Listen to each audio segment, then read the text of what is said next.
So we're gonna get a little bit into the album with Miss Amira and learn the basis of it, the Banji soul of it all. So let us know, first of all, what is Banji soul? Banji soul is basically just real. It's real soul. It's real. It's not cut down. It's not watered down. It's, you know, how as hot as it came off of my mind and my heart. That's what it is. And a lot of the times I get a little tangy, you know, banji, ratchet, whatever, however you like to put it, classify it. But I like to say banji, you know, because I'm classy. Banji is a little classier. It's a little classier. That's got your pinky up. Right. You got your pinky up with that. Okay, we got to keep the B's, the bougie, the banji. Yeah. Right. So she's created her own lane, Banji soul. So let us know how that is covered in the album that released on the 9th of this month, right? Yes.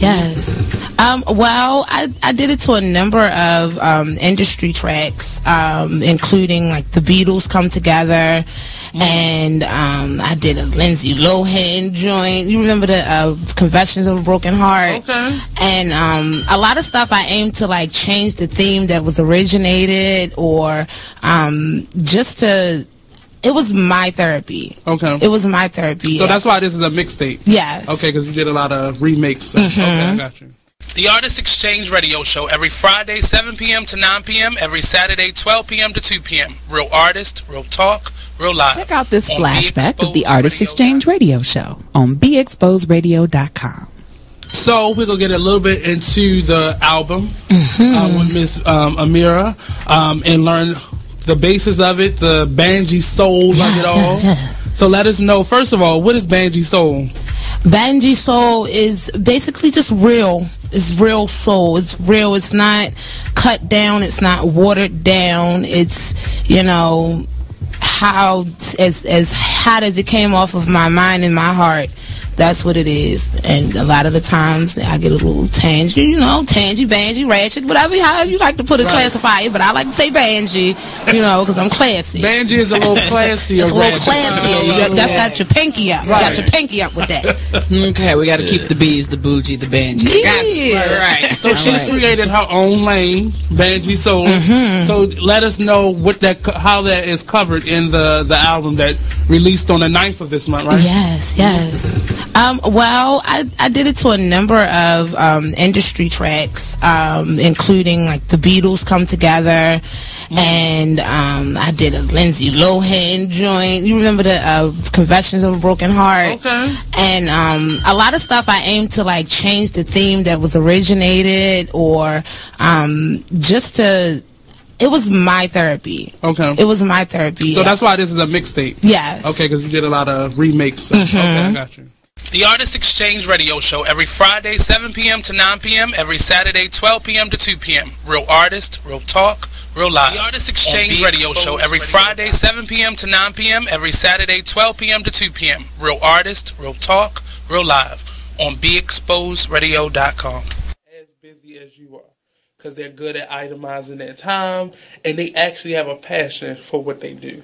One of the biggest lessons that I learned, I didn't get to say this on Weird, was finding people who are not only interested in doing what you need to get done, but people who have a passion for it, because that will eliminate the idea of people just working for a paycheck. Right. Because when people sign up for a paycheck, we all had jobs where we slacked off, where we stole away in a little storage room.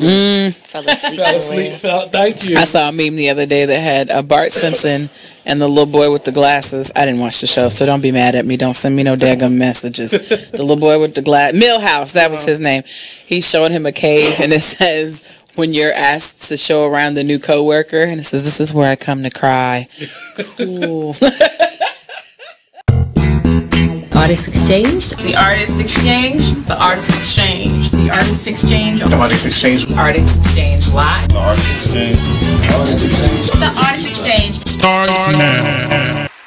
Hey, welcome for tuning in to the Artist Exchange Radio on BeExposedRadio.com. I am your host, Hollywood, and we have our special. I'm not special. My fault. I'm special. She's still though. special, I mean, though. you ain't got to change it or nothing. I'm You still special. You still special. It's Sweet Baby. There you go. Guest. Well, not even guest. Goodness, I'm messing up myself. See? Co-host. Happy Friday, y'all. Happy Friday. That's what I get for playing. Happy Friday. All I can say, woo! Wow, what a week, right? Yes, it has been. I'm happy that Friday is here. Yes. It's been a long week. Yes. How was your week? Oh my goodness. This week has been busy, but it's a good busy, you know? And right. I like the fact that it's a good busy because, like, let's see, Monday I had to do a photo shoot, record a photo shoot, and then after that was for breast cancer, and then the other photo shoot was for like 30 by 30, you know, Feed the Hungry. For, I Survived. And then like it's just been photo shoots and video shoots back to back, and also like definitely speak on like breast cancer, you know, breast cancer awareness. Breast Cancer Awareness Month. And just want to give a special shout out to Rashad Khoury, the CEO of I Survived, and the designer Nicole Jenkins and Sean Thomas, you know. And when I was there actually filming, the breast cancer awareness photo shoot, I was looking at the survivors, you know, and it was touching me because actually hearing their stories and just hearing what they went through and how they didn't give up, they really survived. And like Miss Yvonne Savage, she really stood out to me. Okay. Like her testimony, that actually, I'm sitting there like in tears, like, you know, like every story touched me, but first, like she was just fighting, and I just like that. It's a great movement, and it's for something great to stand on, because, you know, yes, we have sisters and we have aunts and all, and that actually lost their lives to breast cancer, and you know, and we send our love to the family and prayers, but also let's celebrate life for the survivors that actually went through it. And keep in mind that it's not an age. It's not like you can't be too young, or, you know, it's not an age, because a friend of mine my age was diagnosed with breast cancer, and you know, you tend to think, you know, well, I'm not old enough for that, or you're not old enough for the mammogram, you know, however yearly, whenever you're supposed to have it. That's not a factor in breast cancer. So be aware, check yourself, don't be afraid. Like if you have it, I really don't hear too much about checking your breasts anymore. Like I remember not even a few years ago, I would say maybe like 15 years ago, it was a big thing where they would tell you to check your breasts in the shower, where and give you tips on what to feel for. You have to know your body, right? Like know your body, check yourself out, and be aware of changes in your appetite, changes in your mood, your sleep patterns, and all of that, because all of that can be a sign of cancer, and breast cancer specifically, since we're talking about, but just in general. So take care of yourself, be healthy. Yes, it's definitely good to be healthy. And on another note, so since I was doing all this stuff this week, I got a call from actually Miss Rosalind Gaines. She was the lady actually who got me into acting. Oh, cool. So I just got casted for a role in a play called Head Talks. Congratulations. Thank you. It's very suspenseful. I mean, just reading the script and everything, and just how like the first scene, not even like the first 5 minutes is already like out there. It's like that's suspenseful. So I'm gonna I'll give y'all more information on the like location and everything, but I do know it's gonna be playing November 18th, I believe, if I'm not mistaken. But that's what's going on in my books. And also I'm being honored, and it's also a great networking event tomorrow at SNS Lounge at 6600 Bel Air Road. You can purchase your tickets on Eventbrite. Once you go to Eventbrite, you can click on my name, and then you can go ahead and purchase your tickets. And we can get into a little bit about last Saturday, because last Saturday was different for us. We went down to the Peel Center and checking out the exhibit that they have there, Birdland and the Anthropocene. I learned a new word. Yes. And I finally got it right without asking if I'm saying it right, but it was a really interesting exhibit. It's running until October 29th, and we spoke with the curator, And she was also an artist there. It was a real interesting situation. Like, I'd never been to the Pill Center, and the history of the Pill Center is like, I was enthralled with just being in that space and the energy in that space that's there, based off of the history of it. So it was a real cool situation. I enjoyed myself. And also, it was the first gas street light. Yes, it was the first gas street light down there, and I believe they're about to they're doing a lot of remodeling and stuff down there currently, and it's also the site for Penny Dreadful, my poet sprite. Hey, Mecca Verdell, aka Metamorphosis, was recording her poetry video down at the Pill Center, and she'll be debuting her video tomorrow at the Annex Theater from 7 to 10 p.m. It's a poetry release, the video release, and the open mic. So go and check that out. The tickets are $7 early ticket, $10 general admission, and it's at 219 Park Avenue. Again, she's like a champion poet. She's on a national, she's on the slam team for Baltimore. They won national championship last year. She's she's one of my favorites, and honestly, I feel like one of the best that does it. And she was the one that was at the Pill Center. Yes. Actually, it was good. I had the privilege of filming her there. Yeah, that's the one I filmed. Right? So it was. So check that out tomorrow, again from 7 to 10 p.m. at the Annex Theater. And this week, myself, I have been pretty busy. I am working with the Hip Hop Museum opening downtown at 823 East Baltimore Street, doors A and B. That'll be opening in January. We did a lot of work getting everything together this weekend, and we're getting promo together, so that's been interesting. Shout out to the team down there. And also, Appreciate the Arts is having an event, an artist only invite networking event, November 11th. And I'm also looking forward to that, so please y'all come out. You will be hearing me talk about both of these events throughout the up until the date of party time. So please definitely come out to the Art of Hue. It's their spirits in there. Like I hung out with these young ladies. Their spirits and energy is like really amazing. We popping, we lit. It's always lit. It's always gonna be great. It's always gonna be an awesome turnout. So definitely come out to the Art of Hue. Yes. Artist invite only. And shout out to Tina Bean and Kay, my partners. Tina is the founder of Appreciate the Arts. Kay is a co-founder. We started this organization to provide a platform for lesser known artists and for people to network and to have a platform to show their artwork and have a noteworthy, classy type of situation to display otherwise lesser known artists. So shout out to my ladies. We doing our thing. I'm proud of us. Speaking of artists, I went to a photo shoot Tuesday. Was Tuesday or Wednesday? Tuesday. No, I went to a photo shoot on Wednesday, and not knowing, I walked in there, and I've been to this studio before, but never actually in this room. And it was some young guys, and I walked in, and it was a DJ inside. I never had a DJ inside a photo shoot before, so that was lit off the top. I was like, well, we got a DJ for this photo shoot? Okay, you know what I'm saying? But then also you had other artists there, and I was looking at the paintings on the wall, and I was like, wow, man. This is amazing. I said, what kind of art do you do? He said, well, I do. So all his artwork he carved out, he did in the metal. Okay. So I was like, that's interesting. So, I'm trying to get him to come here, So nice. Well, what was the photo shoot for, though? I'm a little interested in that if it was a DJ there.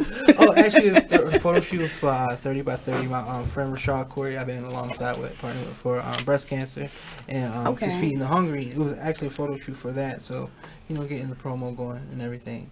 Right. Okay. That's what's up. You doing big things. I see you out here, Hollywood, doing your thing. I'm working. Yeah, I'll be there tomorrow at SNS Lounge. I'm excited about that. I've been posting it on Facebook and that sort of thing. So thank you. Congratulations again for that.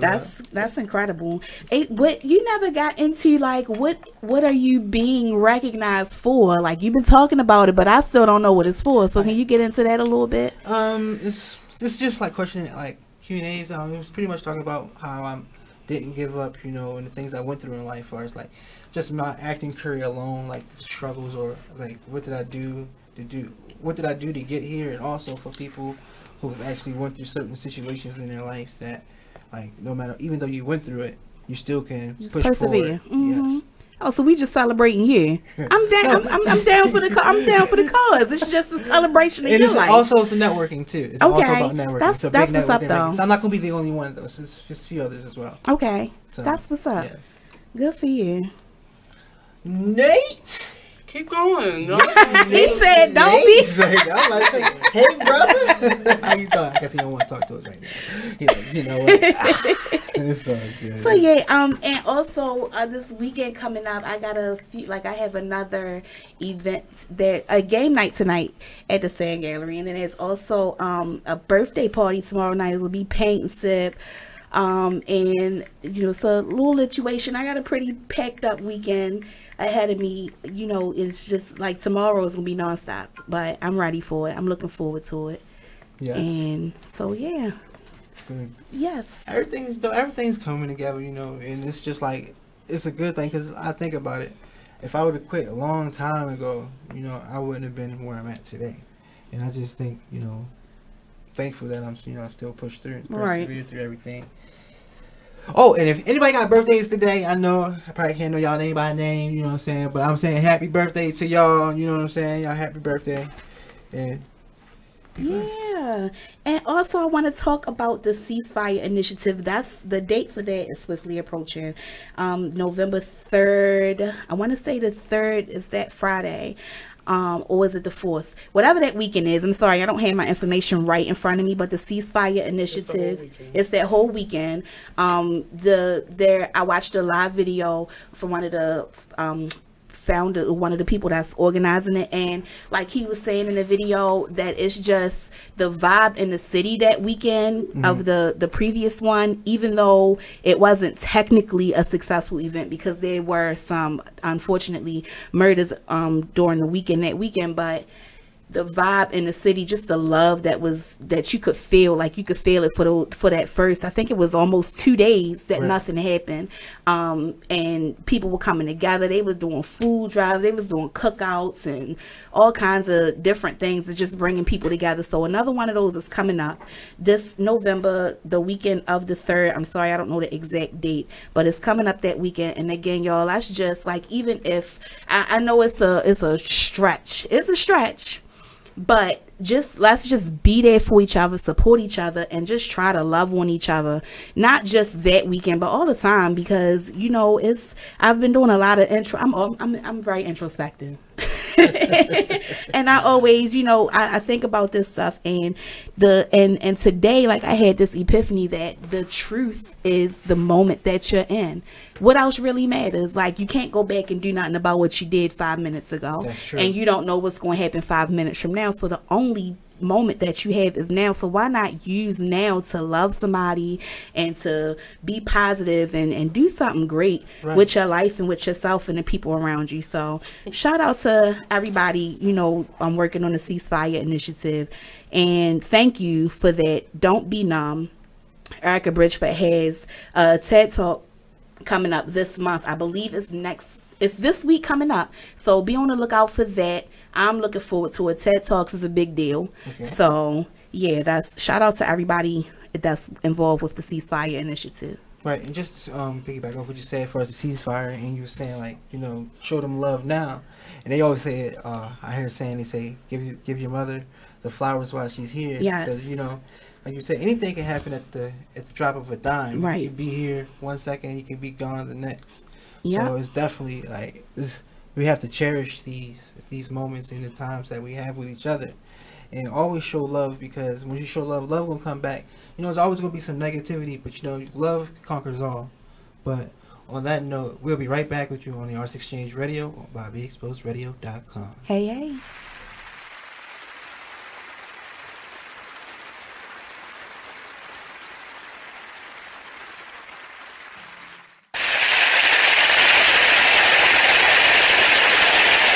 Everybody, check out what you missed on the one and only Be Inspired radio show.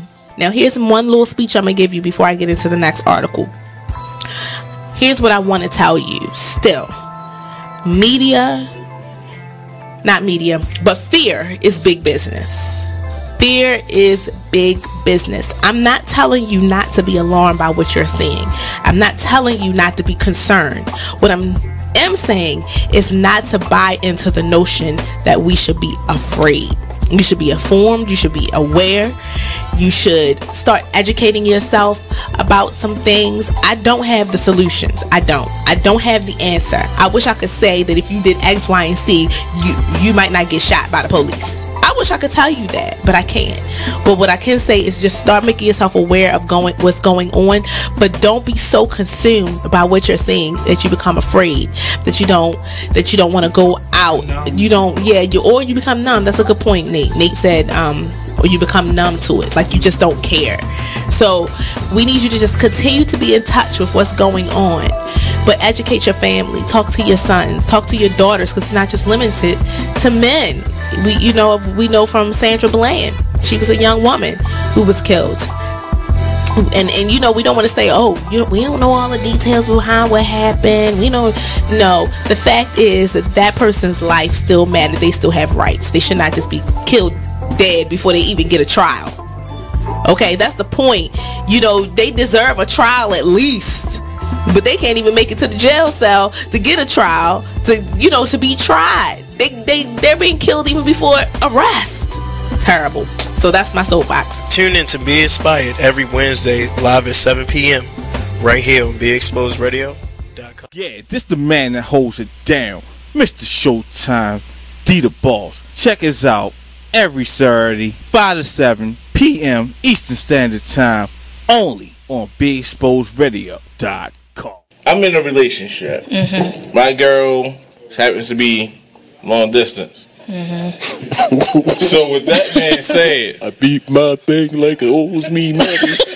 Sorry. Because I asked that because so many people are not comfortable. Here's my thing. It's mine. That's right. And you need to know yourself before you can have somebody please. If you can't tell nobody how to please you, if you don't know how to please yourself. That's right. You know what you like. You know what you like. You know the stroke, all that. Mm-hmm. So you're right. And I mean, you shouldn't be ashamed of it. It's your body. Yeah, I'm over here struggling with the ear. Yeah, I'm glad it's you today. I'm glad it's you today, brother. This thing going to drop. It's going to drop about at least like 5 times. I'm over there struggling.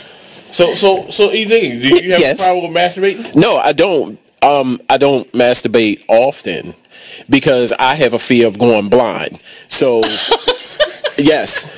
When I found, yes. You could go blind from yes. I read about it. Is that true? No. It's not true. It's not. Okay. Because I was going to say I should have been blind a long time ago. Let me drop some knowledge on you real quick. I was just playing. But Hey, what's up, good people? It's the man you all know and love, E Digger. Make sure you check us out every Saturday from 5 to 7 p.m. Eastern Standard Time, only on BeExposedRadio.com. Check out this flashback from Talk Lately with Monty only on BeExposedRadio.com. Hello, how you doing? Hey, what's going on?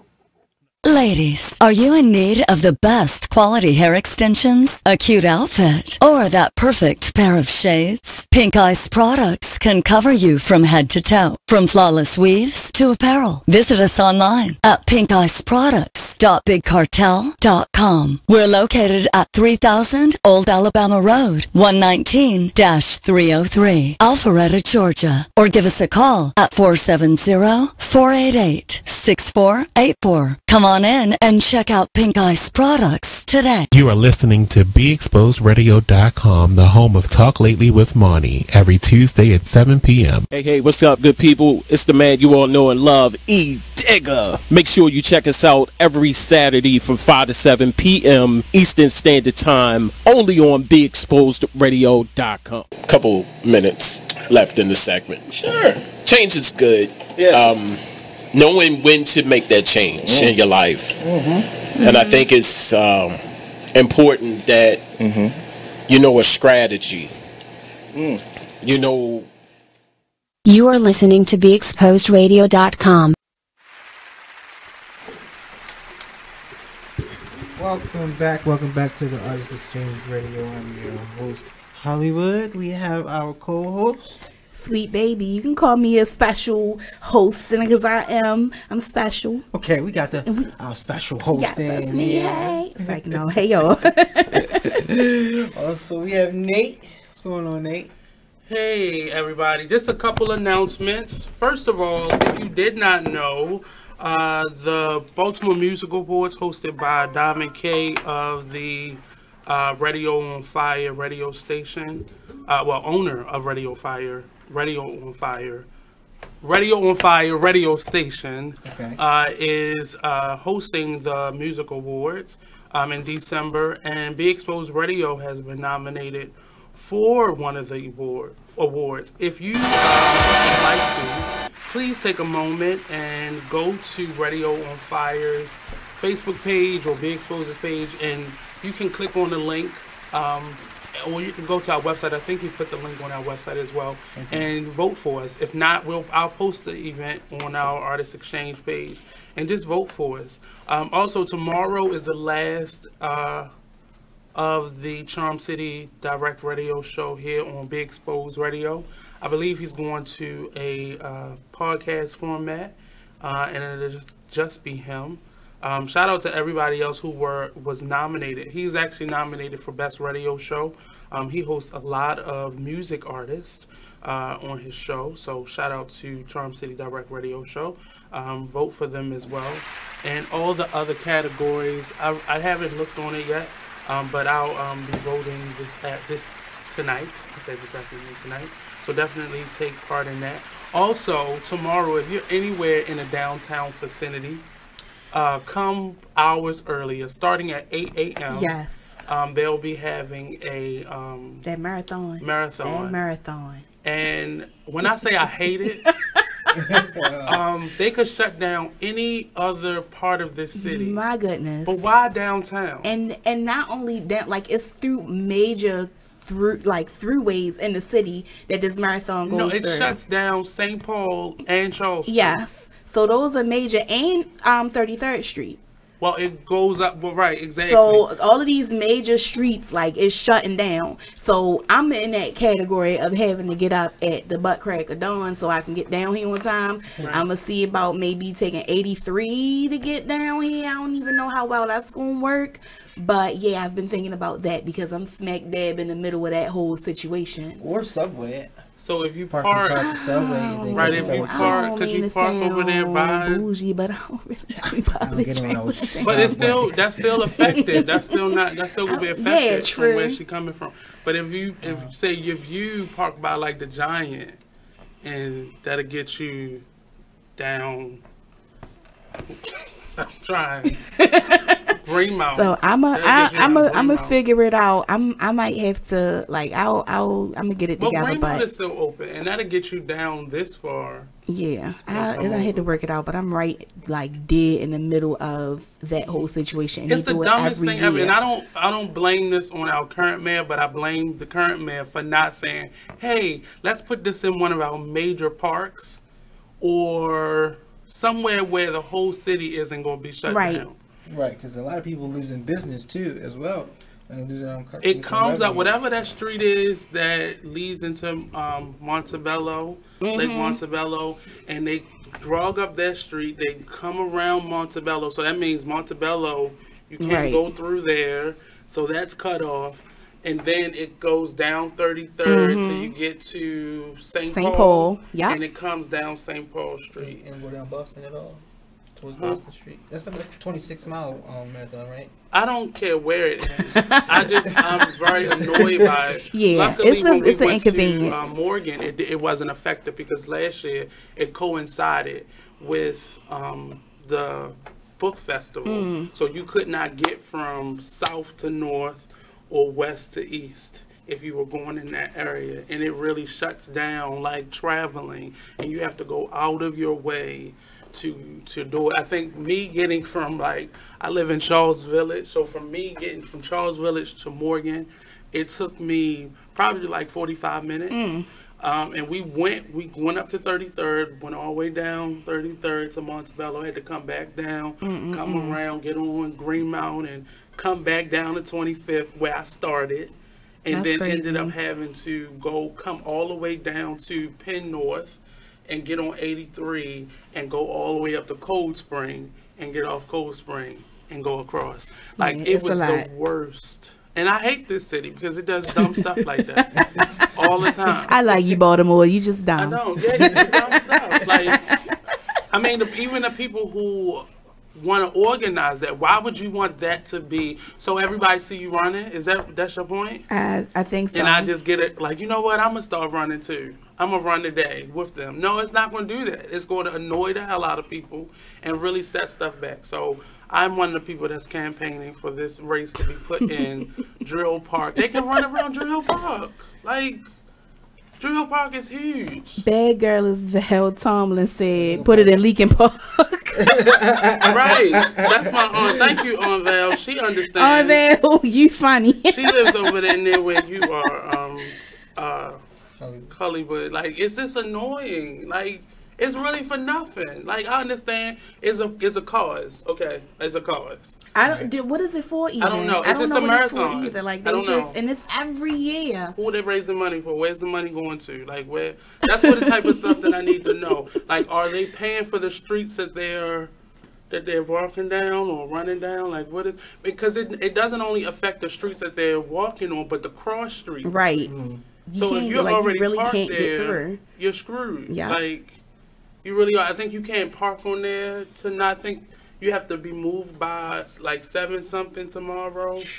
So I don't even know how I'm gonna get here. So I can't leave and go to Philly. I can't do anything. I have to stay here, and I'm gonna have to figure out my route tonight because, like I said, I'm smack in the middle of. I think if you come straight down, what's that, Greenmount? I think you will be out of it because it's as long as you can cross 33rd. Yeah, and So I'm on that side. I'm on the you might have to east park on side. Yeah, I'm gonna hit the. I work it out. I'm gonna hit park on the south side. Hit the park on the south 33rd. side of. I work it out. Right, we're gonna get it done though, right? That's the whole point of pushing. But I'm annoyed. It's all over him though. We have a really good guest tomorrow. Everything. Go ahead, close it. Hey, we'll be right back after this commercial break on the Artist Exchange Radio by BeExposedRadio.com.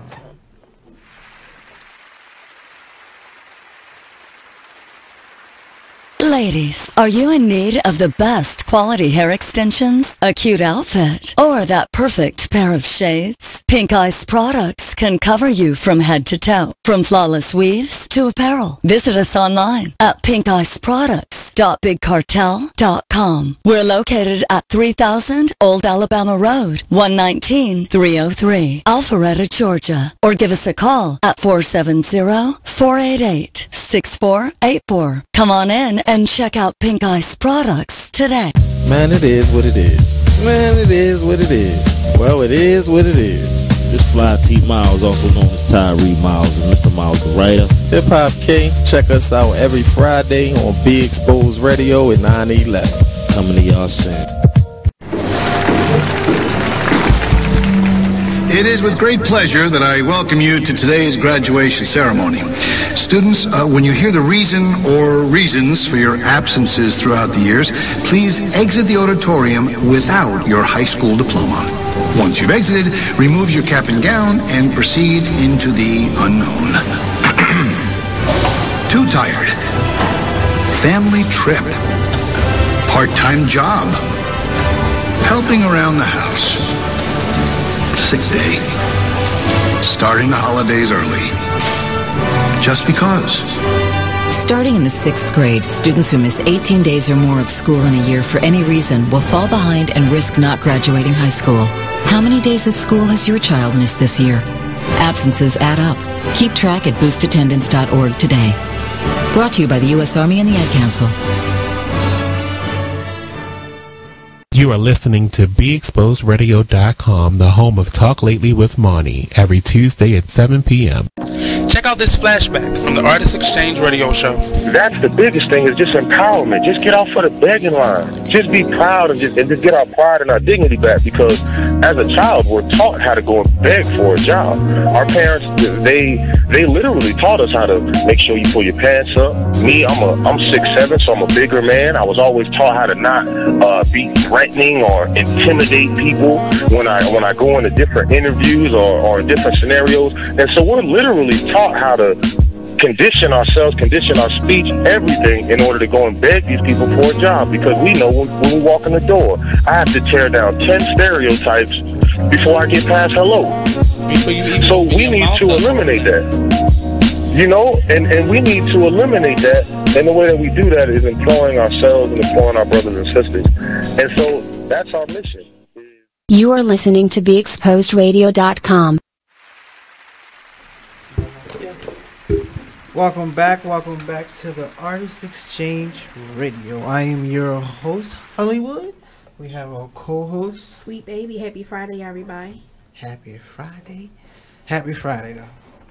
But we was talking about, he was saying how, well, all this racing. So if you got to commute to downtown or in the area, please be aware and mindful of what's going to be going on. And definitely look on the news.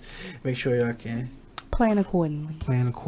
Yes. We'll just get a lot of snacks and stay in the house. Yeah, that works too. Yes. And listen to the Artist Exchange Radio Show. That'll be so awesome. And it's until 3 o'clock tomorrow. The race, that is. Oh, okay. Until 3 o'clock? Mm-hmm.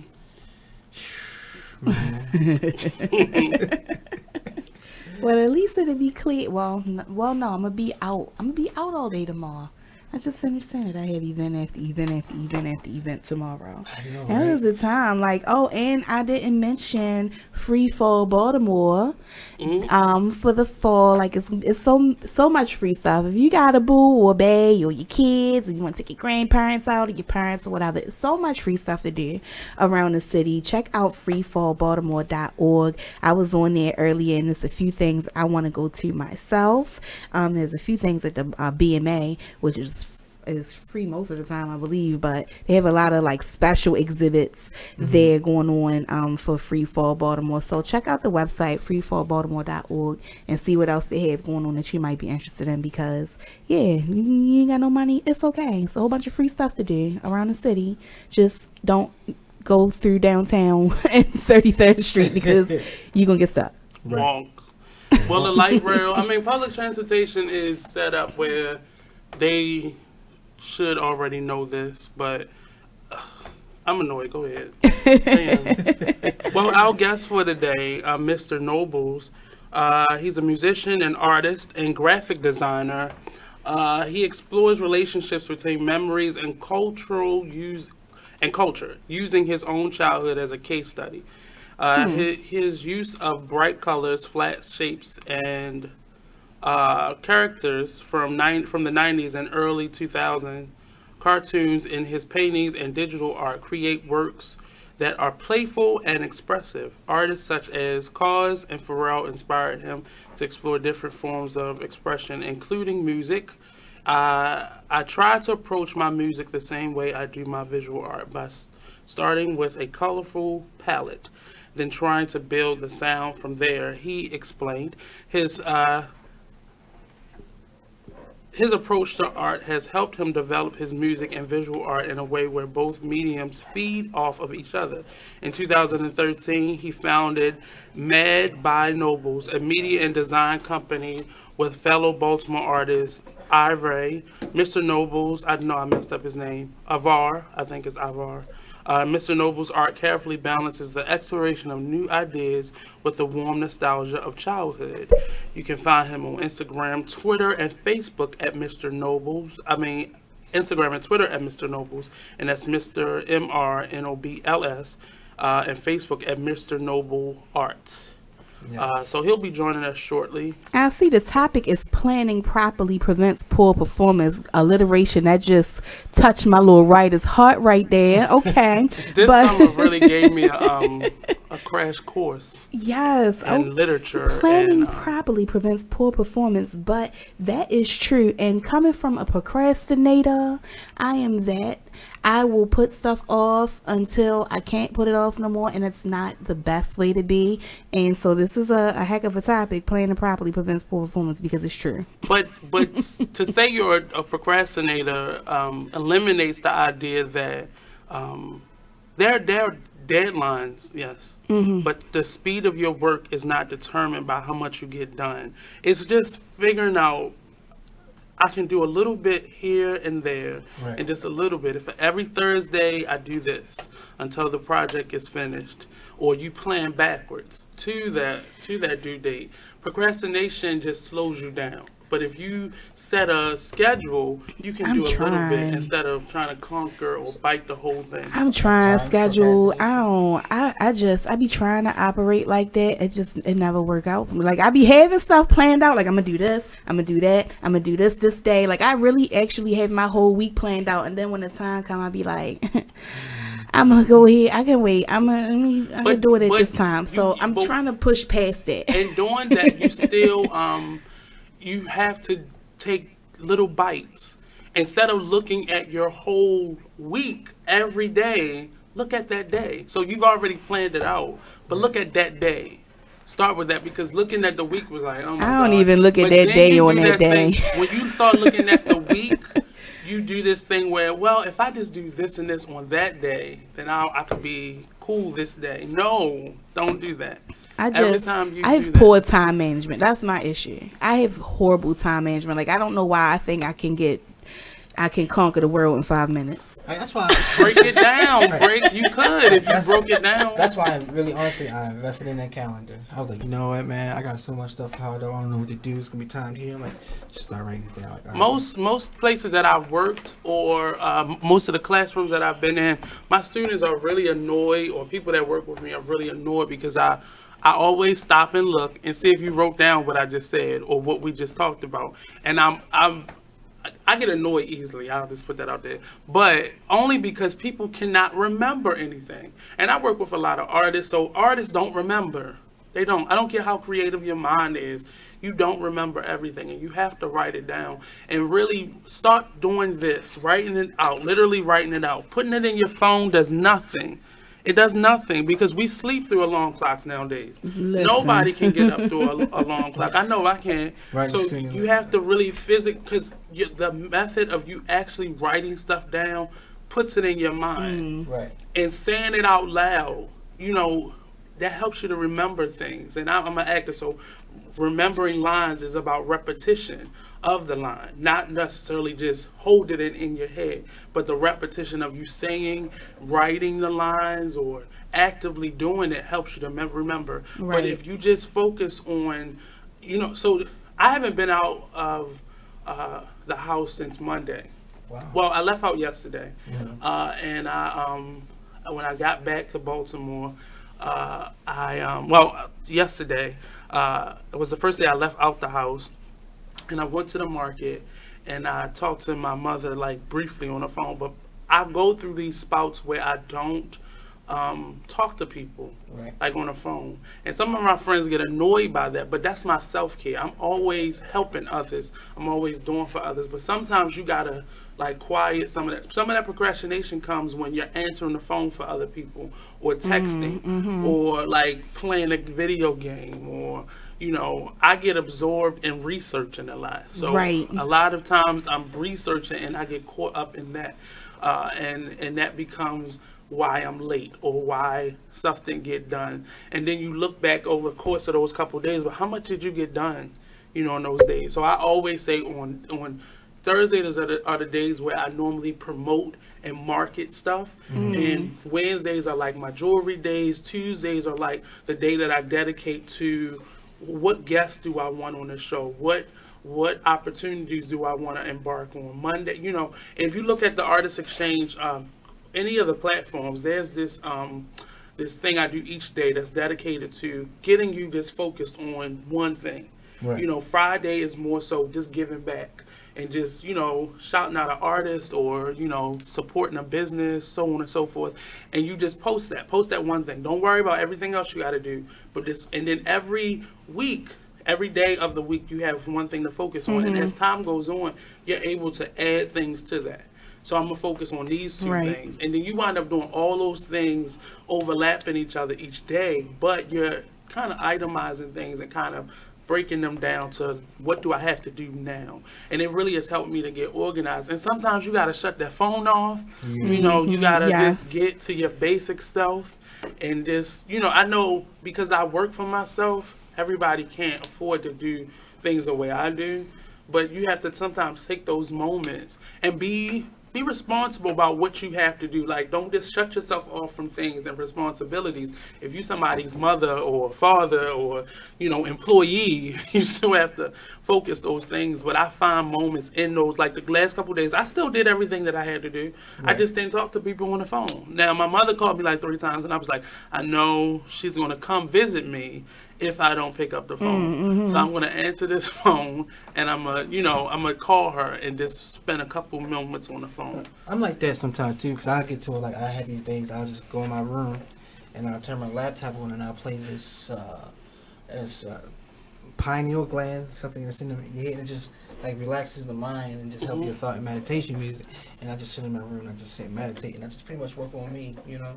And I do that a lot. So like, but what do you do while you're doing that? I'm going over, like, I'm reading over my notes, I'm reading over footage of like upcoming plays I have to do, or like I'm reading, like, just like I'm learning more about just what I'm going to do in life, and then I start writing the plan down, and I write the steps, like what's next, what's my next steps after this. So now I have all this down, I can go ahead and start manifesting everything I wrote. And part of the thing that happens when I take off those times and I like it's my hibernation. I could be a hermit. I really could. Like, if I have enough food, electricity, things to do, I can really stay in the house. For months. I'm not being real honest with you. It used to be a time where every August and every January, if as a college student, you notice those are the two like break times. Right. I would be sick for that whole month. And it didn't dawn on me until one year I had to get up and go register for class. And I was like, I got to get up. And I thought about it, and I was like, if I just did this like a couple weeks ago, I would have been good. But after that, I've never gotten sick, knock on wood, during those times again that sit me down. Right. Because it was just more so my body just shutting down. Because I do so much, it was my body physically saying, sit down. Right. And it really helped me to really just get organized and really help myself. But what I realized is we have to, in those moments of rest, we have to be active still. Right. Whether it's planning, whether it's actually itemizing, whether it's actually sitting down and making earrings, or sitting down and reading a script, or doing things that are moving us forward, not just restful moments. But we in a season where we got to just keep moving. I was listening to my friend yesterday. She's a pastor, Cheryl Weems. She was here a couple months ago. And she did a live yesterday, and it kind of really spoke to me. In this season, you have to have your tools and your weapon in the same hand. And you got to be fighting off any energy that keeps you from moving forward while still building at the same time. Right. And I was sitting there like, duh, that's what I've been doing this whole week. Like, this be, you know, focus on what we have to do and when we have to do it, and don't get stuck in my body is tired. Right. Yes, physically we are tired. Right. So take that moment to just sit still and be still, but be active. I'm about to say that in your rest. Be restfully productive. If that makes sense. Yes. Yeah, I mean, in that rest, I can't physically do anything, but I could be sitting here writing some emails, or I could be sprucing up my bio or my resume, or, you know, cleaning up my social media, or contacting people that I need to contact, or return some of them phone calls, or just being quiet. Or making them crochet earrings that you posted on Instagram because I need my pair. I was like, okay, wait a minute, these is... But that's me, like, they Lent for this year, like, I grew up in Catholic school, so I practice Catholic religion a lot. Some of the principles I still take on my life. And Lent is a season of giving away something, like a bad habit or something. Right. Well, every year I do that. I say I'm gonna give away swearing, and every year I get a little bit closer to totally eliminating it from my vocabulary. I'm close. I'm alive. That's strong. He ain't through with me yet. Yeah, like it's just. I love my cuss words. Right, it's in my DNA, so I'm working on it. But I'm surprised I make it through this whole 2 hours. Have you seen? Okay, it's a thought process. You have to actively make decisions. But for this Lent, I decided to take on something. Right. So it was more so every day for the month of Lent, I said I'm going to make at least 5 pairs of earrings. So I could not, but the rules were I could not buy any more materials. Only thing I could buy was the hooks for the earrings that go inside your ear. That's the only thing I could buy. But I had to use all the material that I had. At the end of Lent, I think I had maybe like 250 pairs of earrings, and most of those days I made like 11 to 10 pairs of earrings. Now granted, some of those earrings I had to put into the Oregon pile, like you was just trying to make it to 5 today, so I had to put some of them over to the side.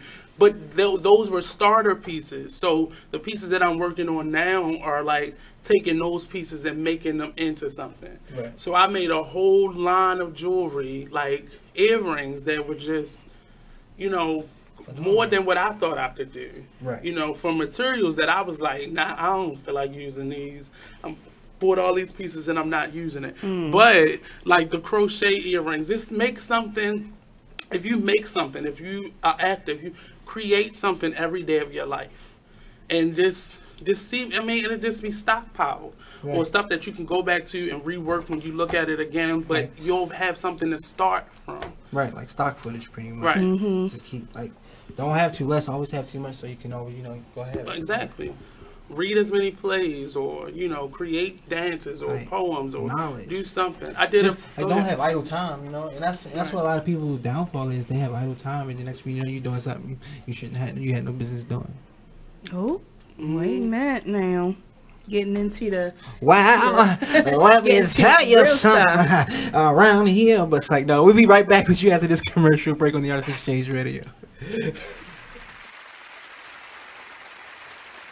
Hey everybody, check out what you missed on the one and only Be Inspired radio show. So since we're talking about the book, can you give people a synopsis of what the book is and what's the name of the book again, and then what it's about?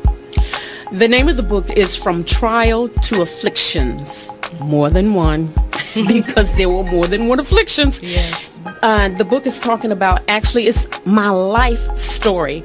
And I have to add in there that when that prophet told me, he said, tell your story, write the story. He said, and God said, tell your addiction.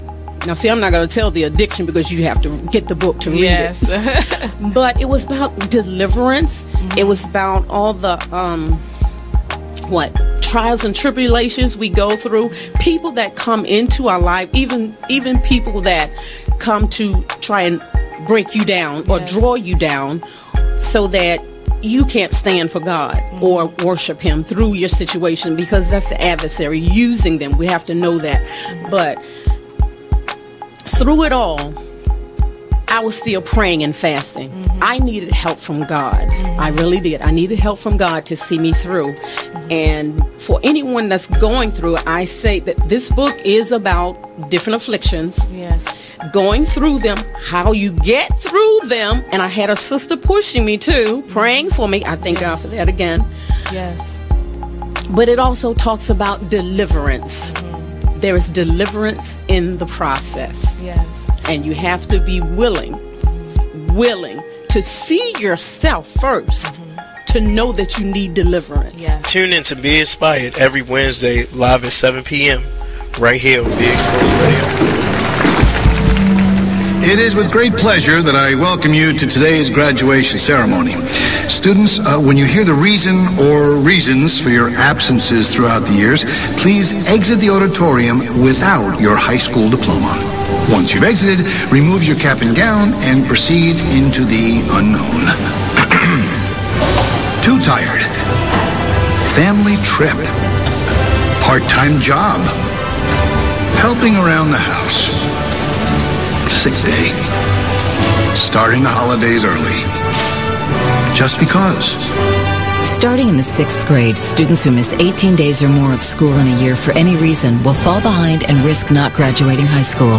How many days of school has your child missed this year? Absences add up. Keep track at boostattendance.org today. Brought to you by the U.S. Army and the Ad Council. You are listening to BeExposedRadio.com, the home of Talk Lately with Monty, every Tuesday at 7 p.m. Only in the forest can you see this. But nothing beats the moment you see that. Cool! That's your child's eyes opening up to a world of possibilities. There are some moments only the forest can inspire. Find yours at discovertheforest.org. Learn about forests near you and discover cool things to do when you go. And you might just see this. Visit discovertheforest.org. Brought to you by the U.S. Forest Service and the Ad Council. You are listening to BeExposedRadio.com. Hey, what's up, and welcome back to the Artist Exchange Radio Show here live on BeExposedRadio.com. It's me, your host, Nate. My co-host, Mr. Hollywood. Hey, how y'all doing out there?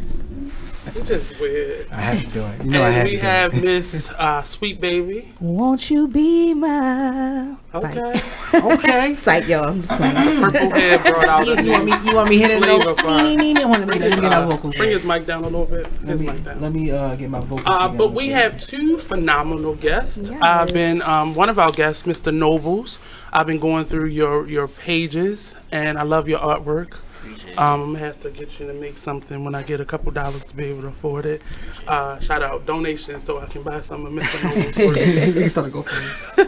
But we also have the man of the city, Mr. Joshua Harris, joining us today. Hey, how's it going? When did you find the time, sir? Like, who am I messing up their schedule for right now? Joshua Harris, he ran for mayor of Baltimore City. He's also awesome young man who works with the kids. He loves the babies. That's how I actually met him. He was teaching them how to play basketball at the Sowebo Festival.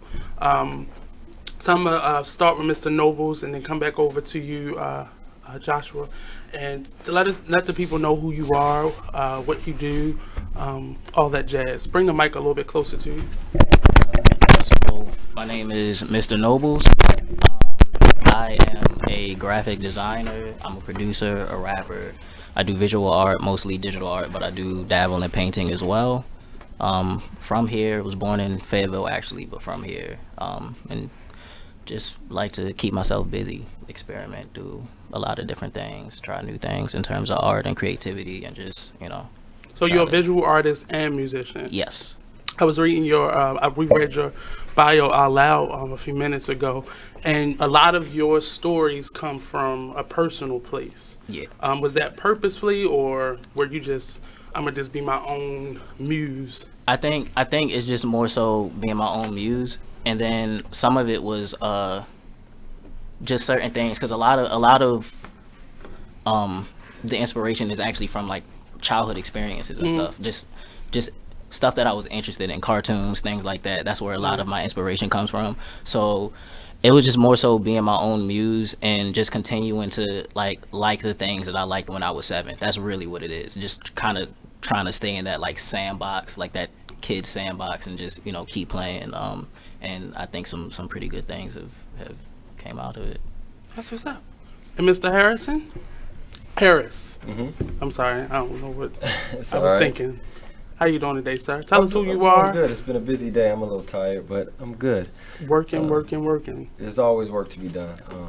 As you said, I ran for mayor here in Baltimore City in 2016. Mm-hmm. Came up a little bit short. It was a learning experience, though. I convinced 25,000 people that I wasn't that bad of a guy, bad of an option. You shook up the playing field. Yes. You were that young man who shook up the playing field, though. And throughout the campaign, I said that it wasn't about me and that there was still work to be done, whether I won or not, and that's true. So I haven't disappeared. I haven't left the city. I'm still working. I'm still doing my mentor program. Still Holland's Creative Placemakers. We're still doing work in the community. We just most recently did our Back to School Festival, and then we're partnering with a few schools here locally to do some school supply drives and fundraisers. And so there's a lot of different things to do in the city. We need TLC. There's no one person that can do it by themselves. And so I'm just finding my lane and continuing to do the work. So what have you learned from this time last year to today? Like, what have you learned about yourself? I don't think that I've learned. Well, I guess I've learned that I have a lot of patience, right? That's something I definitely learned. Well, you have I learned to, a lot children. more. Yeah, I learned a lot more about other people though during the mayoral election and that race, that whole run, and it's just it's something that you can't do it by yourself, right? And so you have to be relying on other people, and so you learn a lot about what people say, a lot about what people do, a lot about what they don't say, and a lot about what they don't do, right? The distance between that. Yes, yes. And then not letting that discourage you, right? No matter what industry you're in or whatever, no matter what it is that you do, whether you producing your own artwork, whether you own your own business, whether you trying to affect policy change, you cannot let what people do or do not do discourage you from continuing to move towards your greater vision and mission, right? And being able to push through that is key, and it teaches you patience. And for the both of you, being in the city where the narrative has been set for us, I'm not saying that it actually is, but in terms of how people look at the city, there's a narrative about, especially what young black men look like. And there's 5 examples in this building right now, in this floor, that of young black men that are different in and of themselves, unique in and of themselves. But as you create that narrative on what a black artist is, what a black politician is, what a black man is, how have you been able to, or how are you creating that narrative? I think it's just a natural thing. I think, you know, there doesn't have to be too much thought into it. I am a black man. I'm a black artist. So I feel like whatever space I'm in, whatever, you know, comes out of me as an artist, me as a person, things like that, that's just what it is, and that's just how it's gonna, you know, I don't put too much thought into it, at least when I'm creating and when I'm, like, you know, interacting with people and networking and things like that. Like, obviously being a black man, there are things that go along with that in terms of you know, politics and how you're viewed in society as a whole. But as an artist, there isn't necessarily anything that I do specifically to kind of like define myself as like a black artist. I think, you know, I am because I am. Well, you're telling your story. Right. Do you feel obligated to prove the narrative wrong? Because a lot of times the violence and stuff in the city has a spotlight on black men as being thugs, or being like, it's a meme going around saying, you know, if you would you rather walk past this group of guys or vote for Trump or something like that. Right. Do you feel that there's an obligation to prove that narrative wrong through your work and through your politics?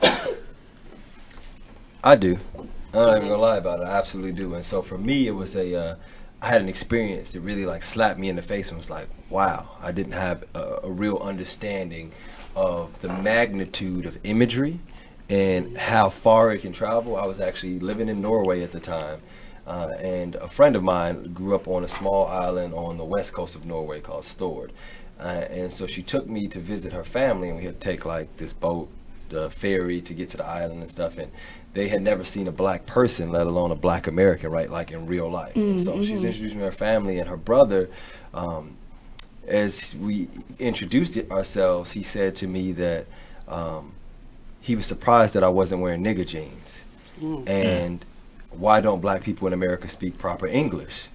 And my first reaction was to get mad, like, what is he talking about? But then I had to take a moment to pause and understand that his only understanding of black people was what he had seen through the media and through hip-hop music or popular culture that had spread that far around the world, right? And so understanding how far those stereotypes or images of us as black men can travel, and there's nothing to counter it, right? Not that it doesn't exist, but it is a single narrative that of which we've been defined by, right? So there's an organization called Be Me, which does a lot of great work, and understanding and breaking down the narrative to understand that yes, those negative stereotypes are real and they exist, but for every one of those, there's 10 positive imageries that exist that we don't talk about, right? Right. So we know lots of black millionaires that are athletes, that are rappers, but yet we can't list any that are not, right? Even though we have one who was just on the cover of Forbes last year, who out-donated Oprah when it came to building the African American Museum, right? A black man did that from his own personal pocket, not from his foundation.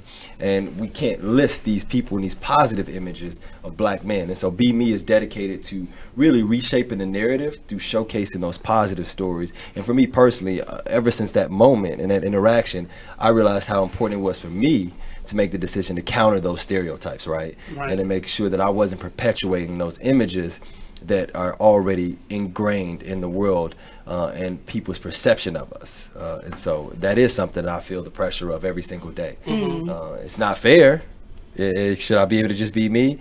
Yeah, but some things aren't fair, right? Sometimes we got to bear burdens that we just need to carry, right? But I think both of you are doing a really good job of just steering clear of what is expected of you and just being that thing.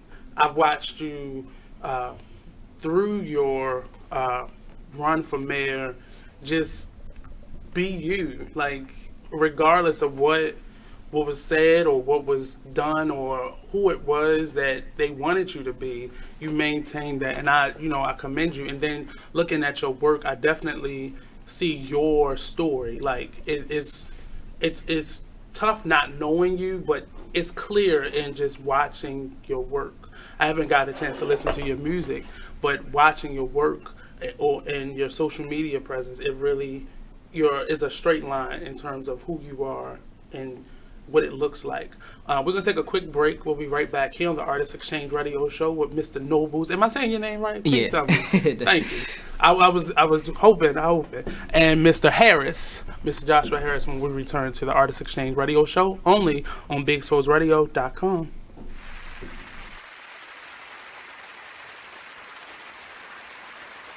Be Exposed Radio. Definitely not taking responsibility for other people's emotions and things that's going on, and owning up to who you are. I know that's what you were finishing on, so you can speak more on that, sister.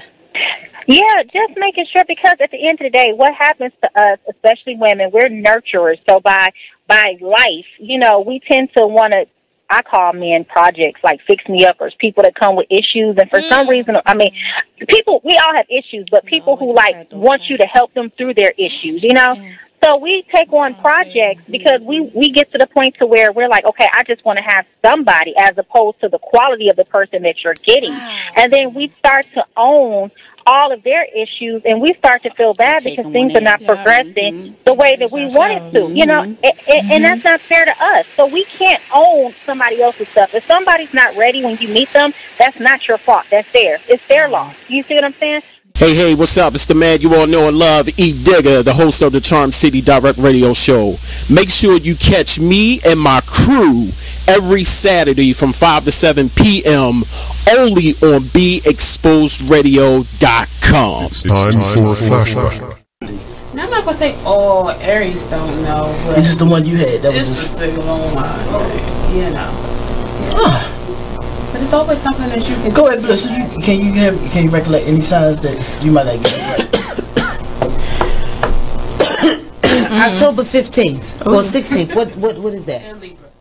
Ladies, are you in need of the best quality hair extensions, a cute outfit, or that perfect pair of shades? Pink Ice Products can cover you from head to toe, from flawless weaves to apparel. Visit us online at pinkiceproducts.bigcartel.com. We're located at 3000 Old Alabama Road, 119-303, Alpharetta, Georgia. Or give us a call at 470-488-6484. Come on in and check out Pink Ice Products today. You are listening to BeExposedRadio.com, the home of Talk Lately with Monty, every Tuesday at 7 p.m. My name is Ruth Rusi. I'm a retired teacher. I'm 91 years old, and this is how I live United. I say retired, but not really. Once a week, I read books to children as part of United Way's education program. Reading to a child creates links between language and literacy. It creates a bond between grown-up and child. And believe it or not, it prepares them for a better academic future. Oh, we read about frogs and flies and pigs with wings, all sorts of juicy stuff. It's a joy to watch all those little faces. I figure I have the time and they have the need.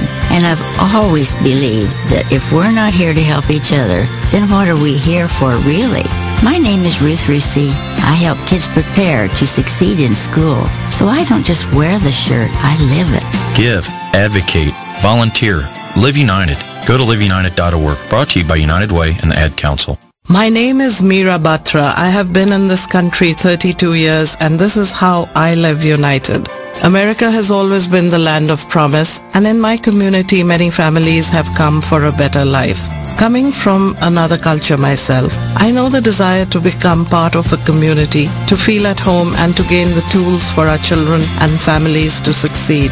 So I advocate for these families with United Way. United Way empowers them to look beyond their histories and to see what opportunities are available.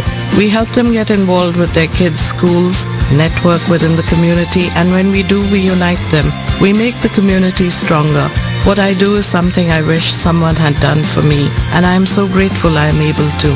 My name is Meera Batra. I help families see opportunities and succeed. I don't just wear the shirt, I live it. Give, advocate, volunteer, Live United. Go to liveunited.org. Brought to you by United Way and the Ad Council.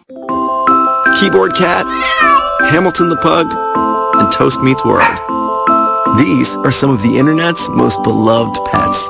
With millions of YouTube views, shares, Instagram likes, followers, and fans across the globe. But what do all these amazing pets have in common? Their stories started in a shelter. Start your story. Adopt a dog or cat today. Visit theshelterpetproject.org to find a shelter or adoptable pets near you. Training that pet to play the keyboard? Well, that's entirely up to you. Visit theshelterpetproject.org and hear more about Hamilton the Pug, Toast, and Keyboard Cat's amazing adoption stories. Start a story. Adopt a shelter or rescue pet today. Your perfect pet is just a click away at theshelterpetproject.org. A public service announcement brought to you by Maddie's Fund. Keyboard Cat, Hamilton the Pug, and Toast Meets World. These are some of the internet's most beloved pets. With millions of YouTube views, shares, Instagram likes, followers, and fans across the globe. But what do all these amazing pets have in common? Their stories started in a shelter. Start your story. Adopt a dog or cat today. Visit theshelterpetproject.org to find a shelter or adoptable pets near you. Training that pet to play the keyboard? Well, that's entirely up to you. Visit theshelterpetproject.org and hear more about Hamilton the Pug, Toast, and Keyboard Cat's amazing adoption stories. Start a story. Adopt a shelter or rescue pet today. Your perfect pet is just a click away at theshelterpetproject.org. A public service announcement brought to you by Maddie's Fund. You are listening to BeExposedRadio.com. Welcome back to the Artist Exchange Radio. I am your co-host, Hollywood. We have our host, Sweet Baby. Hey. Special host, Sweet Baby. Yes, hey y'all. Also, we have our host, Nate. Hey. And we have our special guest in here, Joshua Harris and Mr. Nobles. Yes, sir. Yes, off the air we were getting further into that, the stereotypical type of, stereotypes, I guess, is like sort of an expectation or, it's a predisposition of what you think somebody is going to be or how they're going to be. And, it's just interesting to hear black men, like, because I'm just in a room surrounded by black men of all different walks of life and different life experiences, and just to be able to hear some of the similarities and the experiences that y'all had when you said that you were in Portland. Could you go back over that again, Mr. Nobles, because I thought that was really interesting. Yeah, so I had the opportunity to go out to Portland this summer, and one of the things that I learned is, so in cities, especially like cities like Baltimore, where there's a little bit more tension than there are in other cities. When it comes to dealing with people of other races, I put up a big defense. I'm really, really defensive. I'm closed, and that's how I expected it to be out in Portland. And like I was saying off the air, like it's literally 3 black people in Portland. I was one of them while I was out there. It's not that many of us. And when I got out there, I was like, okay, it's all of these white people. You know, this is going to be interesting. And then to just have the type of interactions that I had where there wasn't any tension. Like, being out in Portland was the first time where I've ever walked into the store and not felt like I was being watched. Like, one of the most, like you were talking about the museums, one of the most uncomfortable place for me to be, hands down, is a museum gift shop. Because as a black man, I'm in a museum, and then on top of it, I'm in the store in a museum. So I'm in 2 places where, you know, people probably shouldn't be. Air right. quotes. So and it got to the point where, like, I went to this like Zen garden out in Portland and was in the gift shop, and I'm kind of like walking around like, okay, it's like nobody gonna ask me like if I need help with anything. Like, y'all, like, how dare y'all not follow me around? And so it kind of like opened my like perspective, like, okay, maybe even on my side, I need to be a little less defensive when necessary. I still think that we have to be in a space where we are, you know, protecting ourselves, because there's a lot of things that can go wrong, and usually we're the ones on the short end of the stick. So, but at the same time, it showed me that, like, okay, like, places, there are places that exist where stuff isn't as bad as it is, and as it is here, and we can't, like, I can't necessarily like walk into every room with this chip on my shoulder. I can't walk into every you know, every interview or every, you know, I can't walk into, you know, places expecting to not get the job, even if it's true that I might not get the job because of my skin, you know. So it was just an eye-opening thing for me. I think being aware, not so much that other people have it harder, but just being aware of your circumstances and what you have and where you are. Like, what do I have here in Baltimore that people, you know, people out there really don't have clean water now. You know, people in Puerto Rico are still going through, and they're not considered a part of the United States, even though they have been for a number of years. You know, understanding how other people have it gives you a respect, not so much that where I can just stay comfortable in the neglect that I find here, but just being aware of how other people are suffering as well. It gives you a better idea of being more humble and being respectful of where you are. I had a question based on, for Joshua, the Minority Maryland Advocacy Group. Tell me what that is, and who does it touch? Who will it touch? So Minority Maryland is a new initiative that we're launching that is built to be an advocate on behalf of issues that affect minorities, right? So whether you're talking about police brutality against and killing of unarmed black citizens, and the consent decree that we're dealing with right now in Baltimore City with the police department, whether you're talking about the anti-Palestine or BDS ban, where they're trying to ban companies that do business with Palestine and prevent them from doing business in the state of Maryland, or whether you're talking about education right now. So education funding is a huge issue. I don't know if you guys know about this, but they put this Kerwin Commission together that is supposed to determine the next funding formula for the state of Maryland. And so we know the current funding formula has not been effective in providing equity in funding for Baltimore City in particular. In fact, Baltimore City schools have been underfunded over the last 20 years, about $3 billion that we've missed out on underfunding. And so that's an issue that directly affects minorities in cities like Baltimore and PG County. And so any issue that affects minorities, whether you're talking about the ICE raids towards Latinos and just pulling people over just because you assume that they're Latino and arresting them or sending them to immigration. Or just seeking them out, period. Like, they're actively seeking them. And so that's what Minority Maryland is built to do, to address those issues and have a group, a coalition of groups and organizations that are working together to address those issues. But how does that affect, say, now we're going through a lot of governor races right now. How does that affect actual voting? Are those advocacy groups kind of trying to channel voting? And so the goal is, of course, to see to not only organize and fight on behalf of these issues that impact minority communities, but it also gives you the opportunity to have elected officials, current as well as people who wish to be elected officials. Where do you stand, right? Do you believe Black Lives Matter? Like, what is your opportunity to say that and stand with us at a press conference, at a rally, to say that I actually believe in this and this is what I'm going to do to affect change, right? And then to begin to hold them accountable, right? And making sure, do you believe that we need police reform, right? Just because, so sometimes what elected officials don't say is just as important as what they do say, right? And sometimes we don't pay attention to that, right? So there's a lot of elected officials out there that people would assume support police reform because of the color of their skin or whatever, but they've never actually said it. And there's a reason for that in most cases. And they may not. Maybe they're getting money from the FOP, different things, but the organization is designed to really hold those feet to the fire to say, is you is or is you ain't, right?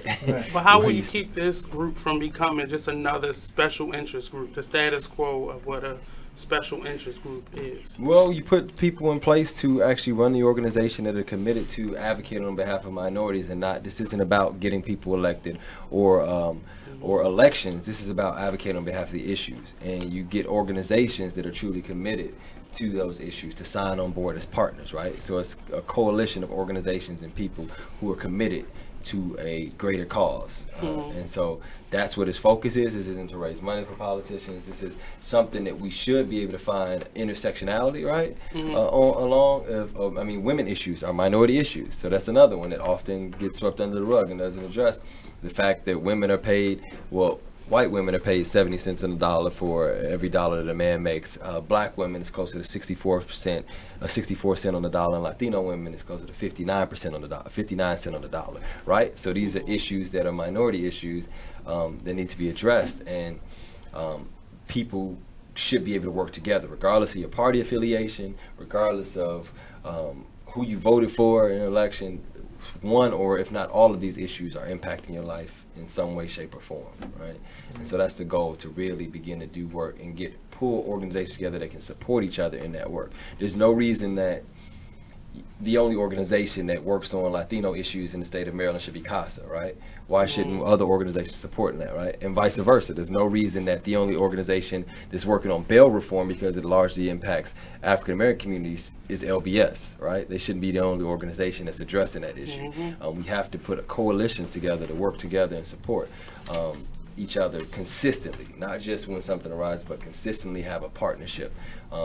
And that's something that kind of came out of the idea of when the Port Covington thing was going around, which the TIF, or tax incremental financing, the money that we gave Kevin Plank, there's a lot of organizations that came together to say this isn't going to benefit poor people, this isn't going to benefit the city as a whole, this is only going to increase segregation in the city, and they came together to take a stand against it.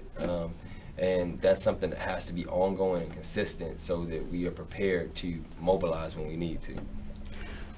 As an artist, I find myself trying to find answers for problems.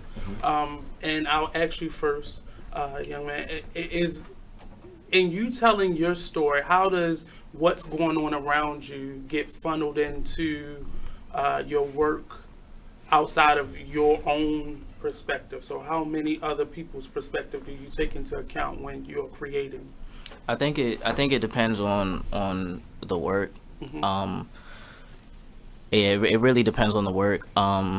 There are times where I will do stuff that's more so for a statement, or it's more so it's not a reflection, like you were saying, of me. It's a reflection of what's going on. So I think it really depends just on the piece. It's a piece by piece thing. Like a lot of stuff that I do art wise, I don't I don't premeditate a lot. Like, it's just kind of like I sit down, I'll start with the color in the moment, like however I'm feeling. I might be listening to some music or seeing something that really got me riled up, and then that will funnel its way and naturally through there. But so that's usually how it ends up happening. Is that your natural process? That's my natural process. I will sit in front of the computer for an hour and a half before doing, or sit in front of a canvas or whatever it is for an hour and a half before, you know, doing something, and just kind of like sit there and,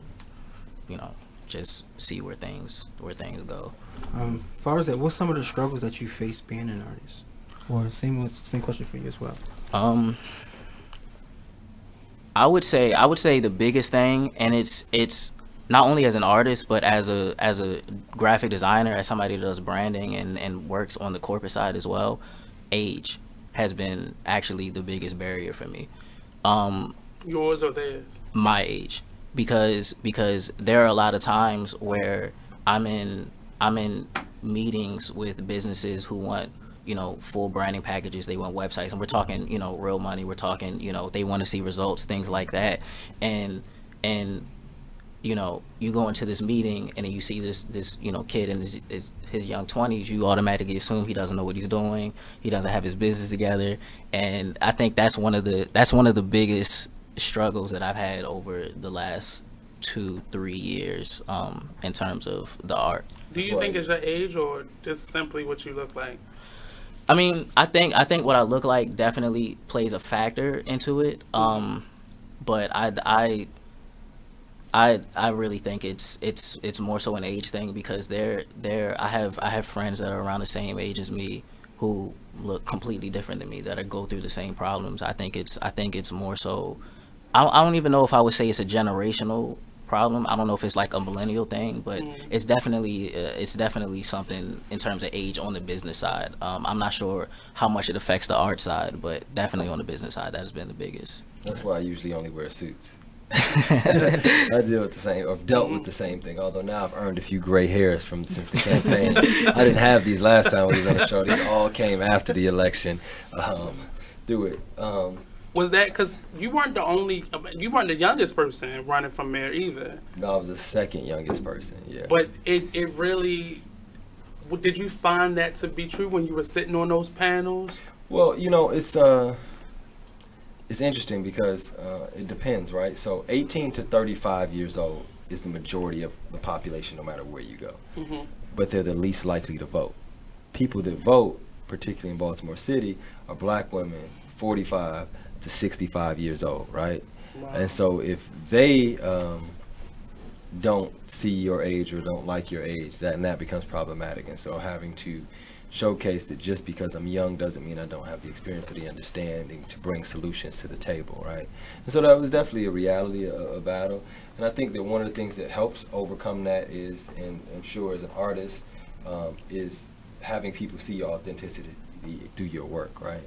And so for me, it's not difficult to share that, right? So when you ask, people don't buy into what you do, they buy into why you do it, right? Mm-hmm. And so like, the why is that I live here, right? And so last Sunday I got a call. I was out actually. What was I doing? I was out, I think, at a mentor program or something. And I got a call. It's like 7 o'clock at night.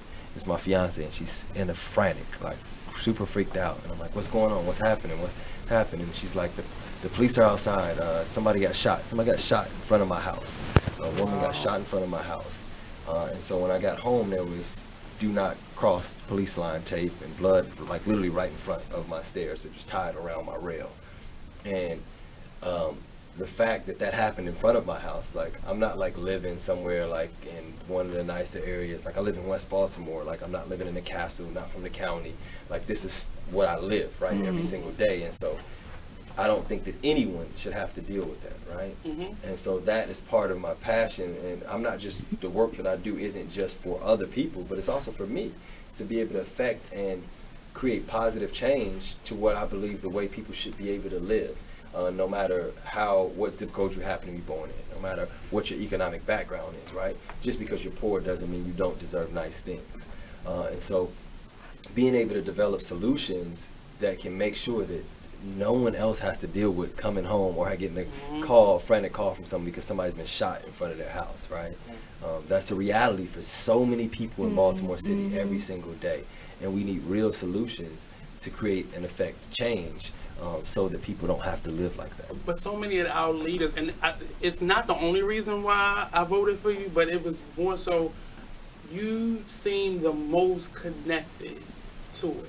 Of course, I love Sheila Dixon, and I know she's her mindset is in the community and is still connected, but you sounded as if it was right now for you. It is. And that, I think that's why so many people latched onto you, even though a lot of times they were trying to quiet you down, but you sounded the closest to even the other younger people that were on the lineup. It was, sorry to call it a lineup, but that's what it felt like. Yeah, it was 30 people, right? But it seemed like you were the closest to what was happening now in the community. Being an artist, being I don't want to call you a politician, but businessman, you know, what are you? What Social you entrepreneur. Social entrepreneur. Being connected to the right now, opposed to I live way out, and it's nothing wrong with living out on West Mills. I got some nice friends and family that live out there, but being connected to, if this is your job, I don't want you to live out there, because then you don't feel the there's a disconnect, right? Yeah. The urgency in what I'm saying is wrong. I'll get to that. No, like somebody just got shot right now. Literally, it could have been your wife, knock on wood, or you coming home at that moment. But anything could happen in that moment. But I like when leaders and artists are connected to what they're talking about, and not, I saw this program on TV, or I saw this YouTube clip, and I want to paint a picture, or I want to create some, you know, voter awareness about this issue. But no, this happened right now. So gun control is a problem right now for me. Every needle that I clean up from behind my gate in my backyard, like addiction is a reality, right? Every fiend that I have to say, can you please not do that right here behind my fence? Like, it's a reality, right? It's not like there's no comfort, like it doesn't end. And so people are like, well, why are you always going and doing so much work in the community? Because, like, come on, right there. But a lot of people can't say that when somebody asks that question. The question is because I've heard, or because I've read, or it's been reported, or the research that I've done. No, I physically had to go clean up those crack pipes from out of my backyard. That's how I know. That's how I know this is a problem. Or people physically tell me they're that close to me where they can say these things to me, opposed to me being up in an office somewhere locked away. How important is it for both of you to be that connected to what you do? I think is very important, just in terms of, like you were saying, that like authenticity. I was on the phone with a really good friend of mine, actually, Ivar, who he was here a couple of weeks ago. I was on the phone with him today, and we were just talking about how there really isn't a separation between like your personal life and art, and those things need to be connected. And a lot of times, your supporters can tell when you're not authentic, when you're not, regardless of whether it's for like it's social stuff or it's just a certain image that you're putting on. Like, people can tell when you're portraying something that you're not. And we were just talking about like authenticity and things like that, and I think it's very, very important to be connected to whatever you're interested in, whatever you're depicting in your art, or what you're speaking about. If you're a speaker or whatever it is, you need to be there. And I think that's the only way for what you're doing to actually be right and to be correct. Sir? Yeah, no, I mean, I think it's extremely right. No matter what it is, your craft that you do, I think that it is those experiences of your day-to-day life that really drive, that driving force, right? For whether or not you'll take a fire hose and a German Shepherd for no money, right? Like there has to be something more that's driving you, right? That passion or that commitment to empowering your people, right? And and some people have their lines at different places, and I understand, like you, but what is it that really drives you and keeps you going? And it's that day-to-day experience of seeing things that could be different that aren't, right? Or seeing things that people may not realize a reality and depicting that through your art, whether it's through music, whether it's through painting, but showcasing what people may not even know exists, right?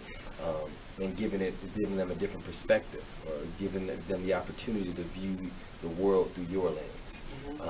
I think is key, and that is driven by that day-to-day connection and interaction. And even when you talk to a lot of like major artists, hip-hop artists that have made it or whatever, some of them will say that once they made it, they lost the ability to really write or produce work that had that passion and that same drive. It's very difficult to stay connected because now it's like, I got money, I'm kind of removed from this. It's a little different. Like you have to find different things that you, and we've even seen it when you look at somebody like Jay-Z and 444, the evolution of him, right? Where he started at versus where he is now, and the things that he's talking about are different, but he's had to find those different connecting points that have been his passion is driving along his development as an individual, right? But it's that interaction, those day-to-day things that we deal with that I think are our passion, which I like to call our passion is our life's mental map that determines our physical destination. Right? And both of you growing in your given field, how hard or easy has it been for you to stay connected? I know you say it's outside your doorstep, or you know you're still in the area of it, but how hard is it to grow and still yet keep those connections? Because the Jay-Z album was a big connection because people gave him a lot of flack for looking down at his people or accusing him of looking down over his people opposed to being in the neighborhood. Well, he can't be in the neighborhood. Yeah. He's not going to be safe living in that neighborhood at his level right now. Right. Touchdown. Jay-Z on the block. But how, you know, how has it been growing? And you've lived in other countries and seen other places, but how have you been able to stay connected, or how easy for, you know, friends and family and, you know, people you went to school with, how do you keep that connection, or how have you lost the connection? I mean, I live in West Baltimore, so I'm pretty connected. I feel they can still come knock on my door. Yeah, right. No, I think that that's something that I frequently think about, right? Because one of my prayers, honestly, every day has been to always remain humble. And there's a poem called "If," and the last stanza of the poem says, "If you can walk with kings nor lose the common touch."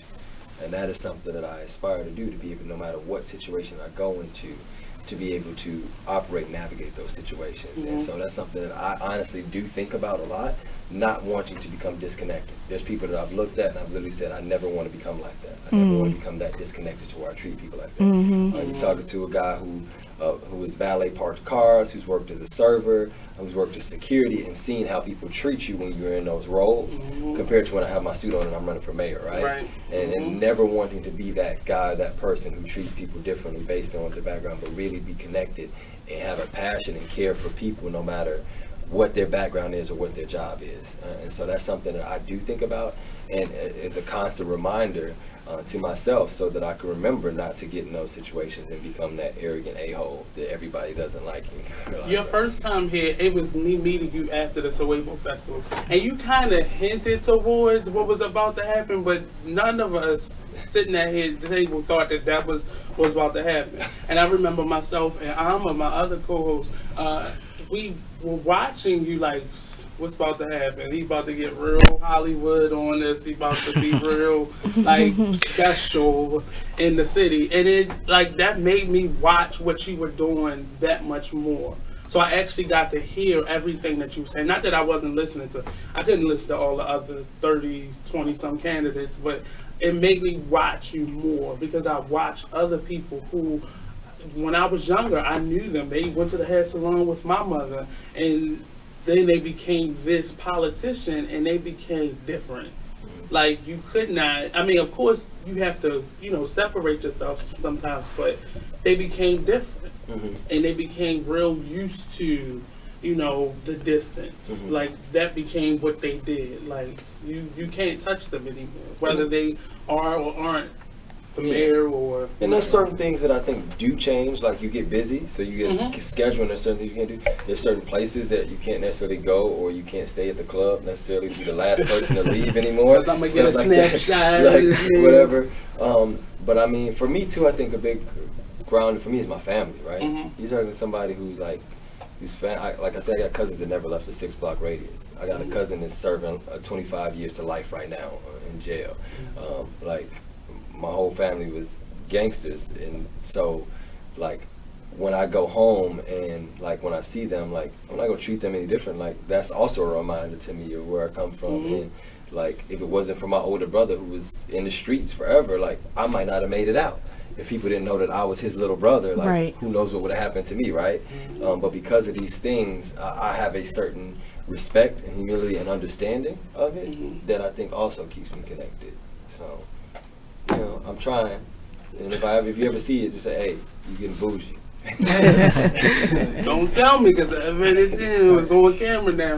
So one of the next question, if any of y'all want to chime in, but what projects do you have coming up? So I'm finishing up an album. I have a art show, the Raw Artist Show at Soundstage on Tuesday. I'm gonna be there. Tickets are still on sale. The link is in my bio. And then me and a group of really good friends from school, we are finishing up putting together a TED Talk, which will be on November 10th. So those are, I would say, the 3 biggest projects that I have. So where can people find you? Everything is at Mr. Nobles, MRNOBLS. I think my Facebook is Mr. Nobles Art. But it's, Mr. Nobles, no E, MRNOBLS.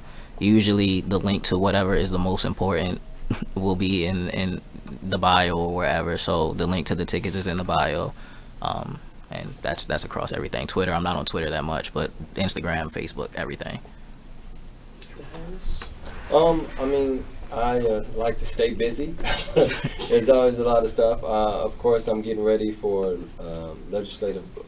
Maryland Legislative Black Caucus weekend is coming up next week, and we're getting ready for the legislative session to make sure that they don't put policies in place that discriminate against people of color, whether it be housing, health policies. So I'll be down there. I can't think, do I have any service programs or community service projects? Every month we're doing a neighborhood cleanup. I don't know when the next one is though, but I will post it on my social media, which if you want to find me, everything is at Harris for FOR Be More. Even though I didn't win, I'm still for the city. That hasn't changed. And we're also exploring maybe another run, a possibility of what that would look like in 2018 in the state legislature. We're just kind of evaluating right now. One, what are the concerns of people? So we're doing surveys to find out what matters most to people. And then 2, are people happy with their current representation? Because if they are, I'm still young. I can save myself some gray hairs and go to the bar.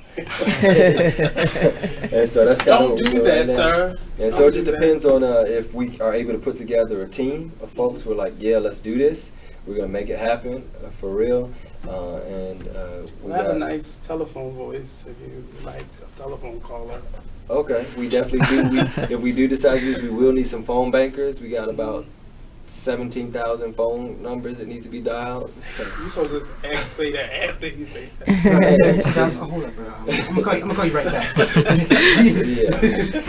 But other than that, I'm staying busy. I'm even supporting the current mayor's initiatives, like the Squeegee Court initiative that she has, where she's taking the kids off the corners who are doing the squeegees to clean windshields, giving them a uniform and teaching them entrepreneurship skills, because that's a good initiative, right? It's not about me, it's about solutions, right? And how do we make sure that we are providing opportunities for folks in the city? Don't matter where it comes from for me. If it's right, let's do it, right? So I ain't going nowhere. They tried to run me out the city. I ain't going nowhere. We're going to take a quick break, and we'll be right back here on the Artist Exchange Radio Show with these 2 phenomenal young men. Don't go anywhere. We'll be right back.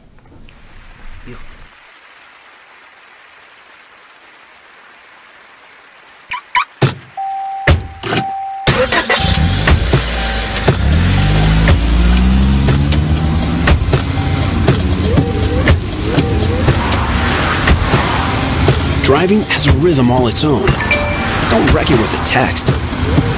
Before you get behind the wheel, silence your phone. Or better yet, designate a texter. For more text-free driving tips, visit stoptextstoprex.org. Brought to you by the Ad Council and the National Highway Traffic Safety Administration. Green light. Hey girl, school zone. I'm getting hungry. Car changing lanes. You want to meet me for pizza? Stop sign. Intersection clear. Yeah, street. Pizza sounds good. Ball in street? Girl in street! It's hard to concentrate on 2 things at once, like texting and driving. Stop the text, stop the wrecks. How will you stop texting and driving? Tell us at stoptextstoprex.org. Brought to you by the National Highway Traffic Safety Administration and the Ad Council. Hey, there's my son. You've been in your room all morning. Hey, Dad. Matt, what's wrong with your voice? There is nothing wrong with my voice. Oh, well, it's just sort of. I have been playing my video games and electronic games for so many hours. Uh-huh. Well, it sounds like it might be time for you to take a break, or... Hello, Dad. Susan? I have been watching TV and text messaging all morning. Yay, electronics. Yay, yay, yay. Guys, I think it's about time to get in the car and take a little trip. Maybe see some trees, some green things. What are these green things you speak of? This weekend, unplug. Take your family to the forest. There's nothing in the world like experiencing nature firsthand. Trees, paths, bluebirds, streams. Getting closer to nature can get you closer to your family. To find the forest nearest you, go to discovertheforest.org. Brought to you by the U.S. Forest Service and the Ad Council. Get out to the forest and discover the wonders of nature with your family, just like Blue, Jewel, and the whole Rio flock. Let the kids connect to their roots. It's going to be so much fun. Yeah! Woo-hoo! Let's rock this jungle. Woo! Fresh air. What a glorious morning. Clean water. Woohoo! This is great. And endless surprises. Yo, this is untapped territory. How amazing. Visit discovertheforest.org. Brought to you by the U.S. Forest Service and the Ad Council.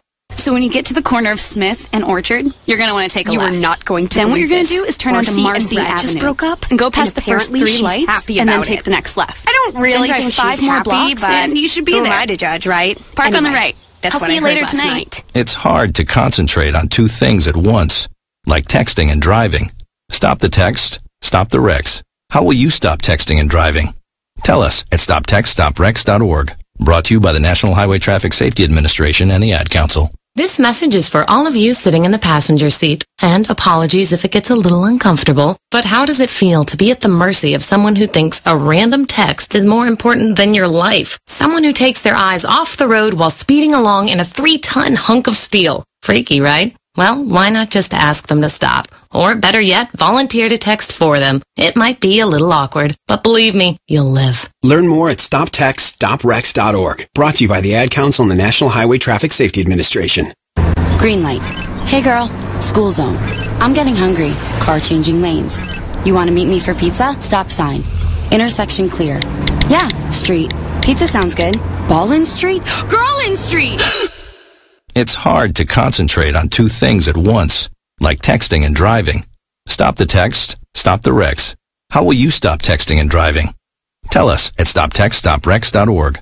Brought to you by the National Highway Traffic Safety Administration and the Ad Council. Hi, I'm LeVar Burton, and I'm proud to be a book person. How do I choose a book? Sometimes it's the cover, sometimes it's the title. I guess I'm pretty visual. If a book's really impressing me and the writing is really good, I will peek and see what the last paragraph is. Because the endings of books should rock you. I am a book person, and if you're a book person too, read to a child and spark a lifetime of ambition. Join me at bookpeopleunite.org because reading is fundamental. A public service announcement brought to you by Reading is Fundamental, Library of Congress, and the Ad Council. You are listening to BeExposedRadio.com.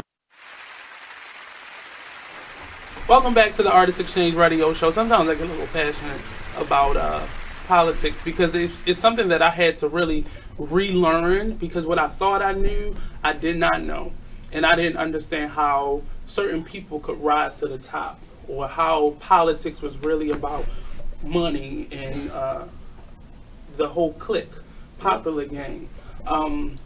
What did you learn about politics, good, bad, or indifferent, in this past mayoral election that you were in? Well, I hate politics first. I love policy, and there's a difference. So policy is what changes people's lives and makes a difference. Putting policy and legislation for politics is the whole component of, I have a relationship with this person, I like them, I'm going to support them, this person wrote me a check, so that's who I'm going to work for, and that is the part that gets dirty, right?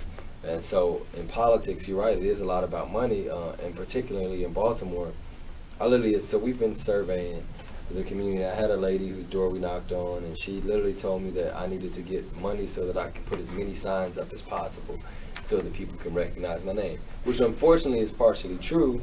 But part of the problem is that the motto in Baltimore has been, he who has the most signs wins, right? Because people go into the polls, they go, oh, I recognize that name because they've seen it 100 times.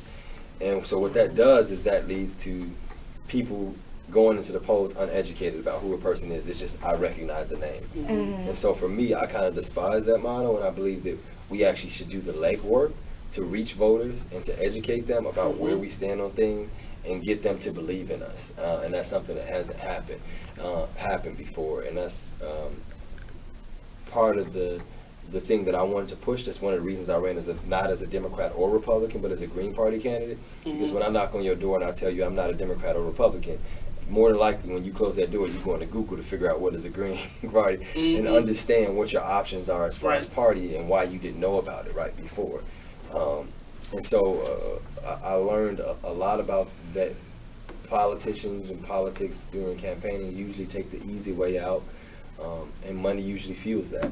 And then they are owed, or they work for whoever wrote those checks when they get there, right? And that's something that, one of the reasons during my campaign, I wanted to be a grassroots campaign, and should I run again, I want to be a grassroots campaign. I'll take $5 from you, I'll take $20 from you, take $15 from you, so that when I get there, that adds up. If we got 200 people to donate at $15, right? So when I get there, that's who I work for versus the 6 people that wrote $6,000 checks, which is what you see a lot. And that's the part that I don't like about politics. And I think a part that us as the Black community don't understand why it's so important to not only either show up and volunteer and give your body, but if you can't do that, to write a check, even if it's just for $20, right? Because it makes a difference. And if you don't write a check, somebody from BG&E is writing a check, and that's who the elected official is going to work for. Somebody from some other company is writing a check, right? So even as Black business owners, that's who gets their attention. Yeah, even as Black business owners, let's say you own a restaurant or a bar or something in the district, you need to be writing a check to your city council person so they know who you are, so that when you call, they pick up the phone. If you have a problem with your liquor license with the health department, you can make a call and be like, hey, Councilman so-and-so, this, they're like, oh yeah, they're going to know who you are because you wrote them a check. Guaranteed. And that's the sad part about it, though. Like, that's what it takes, but that's what it takes. It is, and people don't realize, too, what happens in neighborhoods that are neglected or ignored, they usually have really low voter turnouts, right? And so the reason for that is that because nobody shows up to vote. So if I'm running for office, why am I going to go over here where 50 people vote when I can go over here where 600 people are going to vote in this area? So when I get there, if I get elected, I don't care about those 50 people. I'm going to work for these people over here where I know that they showed up to vote at, which is part of the problem. Which is why you've seen organizations like Communities United and United Workers doing huge voter registration push in places like Sandtown, which actually increased their voter turnout by 300% compared to the last time. So it's still a low compared to other places, but they've increased it. And so when we start to see that increase, if you have a voting base, I'm going to pay you attention now, because that 300 votes, that 500 votes could determine the election, right? And we saw that in many pockets of the city and many demographics, like the young people, you know, LGBTQ, the arts community, like all the politicians were trying to go towards those areas because those people were speaking the loudest and saying, I'm voting, I am voting, I did vote, and I will vote for you if you do X, Y, Z. So you saw them pointing their finger or going to those areas where those types of people live. Yeah, and we got in Baltimore City, I believe it's like 14,000 ex-offenders who can now vote in the city. We got 30,000 in the state as a whole, but 14,000 in Baltimore City that can vote. Imagine if they decide to say, we're going to show up to the polls, and they like organize. That's a huge voting block, like that is ignored completely right now. That doesn't have any rights, that nobody's paying attention, they just got the right to vote. If they organized and like started showing up to vote, it would scare the hell out of everybody because nobody would know what to do. Like, and they got to figure out how to pay them attention and how to put some policies in place that's going to benefit them. So if you were speaking to the millions of people that are listening to the Artist Exchange, what would you say to them? Not so much to defend yourself, but what is it that you want to do for us as a community, if given the chance again when you become mayor of Baltimore City? I mean, for me, I think that what I want to do is create a city that works for all of us, right? We hear the stories of 2 Baltimores. I live in one. Downtown is another Baltimore, right? And so really being what does one Baltimore look like? And that's what I work for every day, to see how do we bridge that gap and bridge those communities so that we have a city that works for all of us, whether you live in Sandtown, whether you live in Canton. right? Whether you live in Park Heights or whether you live in Pigtown, right? We want to make sure that the city is equitable in the way that we distribute money, the way that we do development, the way that we fund our recreation centers, the way that we fund our schools. That is the work that I want to do, and that's the work that I do every single day now, whether I'm in office or not. I wake up, and that's what drives me, right? How do I make sure that we change the narrative that seems to exist that if you're poor, you don't deserve nice things. Your kid doesn't deserve an after-school program. You don't deserve a recreation center. Like, that is the narrative that I want to change, and I'm committed to changing, whether I'm in office or not. So should the time arise that I run again, then we'll deal with that then. But that's the work that I'm doing every single day. So we're going to take a quick break. We'll be right back here on the Artist Exchange Radio Show on BigExposedRadio.com. Oh, I'm sorry if I'm talking too much. Are you thinking about getting your GED diploma? Well, here at the GED Pep Talk Center, we've got a number of pep talks that can motivate you. Sometimes things don't always turn out the way you want them to. You know that feeling? People look at you and don't believe in you. You want some gentle encouragement. Then you're on your way to your GED diploma and a better life. But I know they're probably just a little bit nervous. You can find it in yourself to take that first step. You can improve your future. You can do this. I know you can. You need to start pushing yourself. Now get your game face on and take the first step towards a better life. Hurry up. Don't make me repeat myself. Whatever level of motivation you need to get your GED diploma, we've got a pep talk that's right for you. Call 1-877-38-YOUR-GED or visit yourged.org for your pep talk and find free GED classes in your area. GED is a registered trademark of the American Council on Education. Brought to you by Dollar General Literacy Foundation and the Ad Council.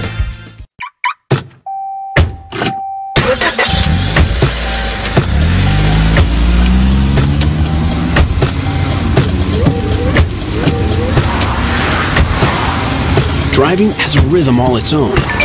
Don't wreck it with a text. Before you get behind the wheel, silence your phone. Or better yet, designate a texter.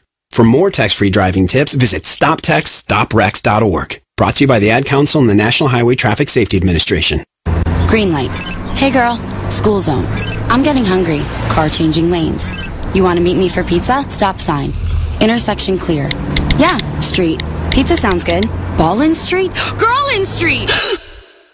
It's hard to concentrate on two things at once, like texting and driving. Stop the text, stop the wrecks. How will you stop texting and driving? Tell us at stoptextstoprex.org.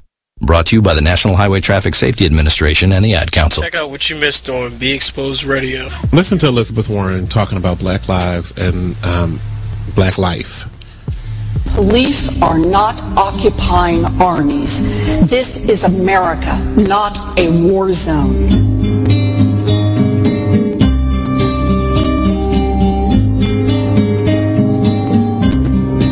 I speak today with full knowledge that I have not personally experienced and can never truly understand the fear, the oppression, and the pain that confronts African Americans every day.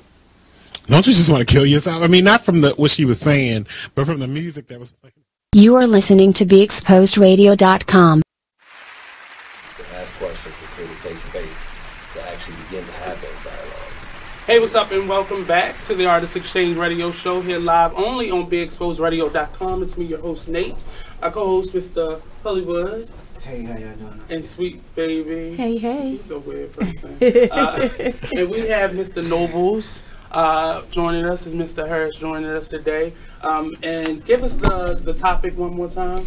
The topic is, I'm sorry, I was not prepared for that question. Just give me a moment. I know it was beautifully alliterated, whatever the topic was. But I'll ask you the last question. Just sing for us. The topic for tonight was planning properly prevents poor performance. So what, answer that in terms of what does that mean to you? So for me, it's presentation. That's the big thing for me. P-word, okay. So yeah, it's definitely presentation, and that's across the board. So I do a lot of planning in terms of, like you were saying, like in terms of how I post on Instagram. Like a lot of my Instagram posts are thought out a week before I post them. There's planning into talk to you, sir. into how I do like my album artwork or how I do other people's album artwork. There's you know, like that planning, because I feel like that presentation, even just speaking from a branding and design perspective, that's the actual touch point that people see. So a lot of times it's not necessarily like what you do or how you do it. The quality is how everything makes people feel as an experience. And that presentation, that you know, stage design or whatever it is, I think that is where a lot of your preparation needs to go. That's where a lot of my preparation needs to go. And then I think also just, you know, Murphy's Law, preparing for whatever could go wrong, you know, just having backup plans and having contingency plans and things like that in place when you know, the DJ does lose your music or you know, files corrupt and things like that. Like those preparations, I think are equally as important, because you know, when you're out there, anything could happen. So you don't want to get into a situation where, you know, one thing happens and then, you know, you're screwed. So I think those are the two biggest ways that I prepare. Mr. Harris? I think that he hit it on the head. And so when I'm not doing like community work and political work, I actually do marketing and branding for a living. And all of that stuff actually transfers. You got a partner here, sir. I'm just saying. It all transfers to like politics, right? And it's about creating an experience. Like people don't buy Apple because it's the best computer out there. They buy it because the experience of it, or iPhone or Apple products. They buy it because there's an experience when you purchase it as a user, right? Even from unpackaging it, it's a whole experience that goes into this extravaganza. And so how do you create that? And that takes planning, right? And I think that you should definitely plan for whatever you want to do. I get a lot of people who come to me and say, oh, I want to run for office. And I'm like, well, how many votes do you need to win? Like, who were the last two people to win to hold the position? And they don't have the answers to these questions. And I'm like, well, you haven't planned this out or thought about this. Then you need to go rethink and reevaluate and make sure that you understand everything that there is to go into it before you just jump in there, right? Because it's a lot of work. Have you ever worked someone else's campaign before? And if your answer is no, then you need to go work somebody else's campaign like it's yours before you decide to do your own. And these are things that take planning, take understanding. You shouldn't just jump in there to do it. And I think that one of the reasons that our campaign was so, I'd say, successful, we got 25,000 votes as a Green Party candidate in Baltimore City, a Democratic city, was because we did plan. We had evaluated, we looked at the numbers, we understood what we were going to have to overcome. And we knew that it was going to be a lot of work, and so we had planned for that. And we also knew that we were going to have to use our youth and our advantage of social media to out social media everybody else, right? And I think we did that as well. So it all takes a lot of planning, and it just, no matter what your field is, making sure that you plan and prepare is key to being successful, right? Also, I play basketball. I played college basketball, played overseas, and I have kids all the time tell me, I want to play basketball, I want to be a professional basketball player. Okay, you ready to go to be in the gym at 6 o'clock in the morning? Like ready to go? Not like I'm showing up at 6 o'clock in the morning, but you're on the line ready to run sprints at 6 a.m., right? I'll talk to you next year. You ready to shoot 300 shots after practice? Like, are you ready to do that? You ready to run these hills outside? Like, because that's just college. That's not even getting to the pros. And so if you're ready and willing to do all of that and then go home and do your homework and make sure that you show up in class so that you have the grades, then yeah, let's do this, right? This has been a phenomenal conversation. We're going to definitely have to talk to his management, both of their managements of some course, and see when we can get them both back on here again. I'm really, I love watching artists and seeing you grow and watching you just become this person from, you know, playing basketball in Hollands, by Hollands Market to now I'm almost the mayor of Baltimore City. So thank you for coming on. Thank you for taking time, both of you, for taking time. Thank you. I definitely want to hear more of your music, so send it. Tomorrow, if this thing that's called a marathon does not take over our life, we'll be back here at 12 p.m. Tomorrow also the last show for Charm City Direct. And coming up next, It Is What It Is radio show. Thank you, gentlemen. I just want to say just one more time, man. Please show up or come out tomorrow for the networking event. That is going to be at 6600 Bel Air Road from 3 p.m. to 7 p.m. You can purchase your tickets on Eventbrite. Please, show up. Show some love. There we go. Support Black people. So we'll post out all your information on how people can find you for the after show portion of it on our website. So definitely stay locked in. That's it. The Artist Exchange Radio Show. TheExposedRadio.com. Ladies, are you in need of the best quality hair extensions, a cute outfit, or that perfect pair of shades? Pink Ice products can cover you from head to toe.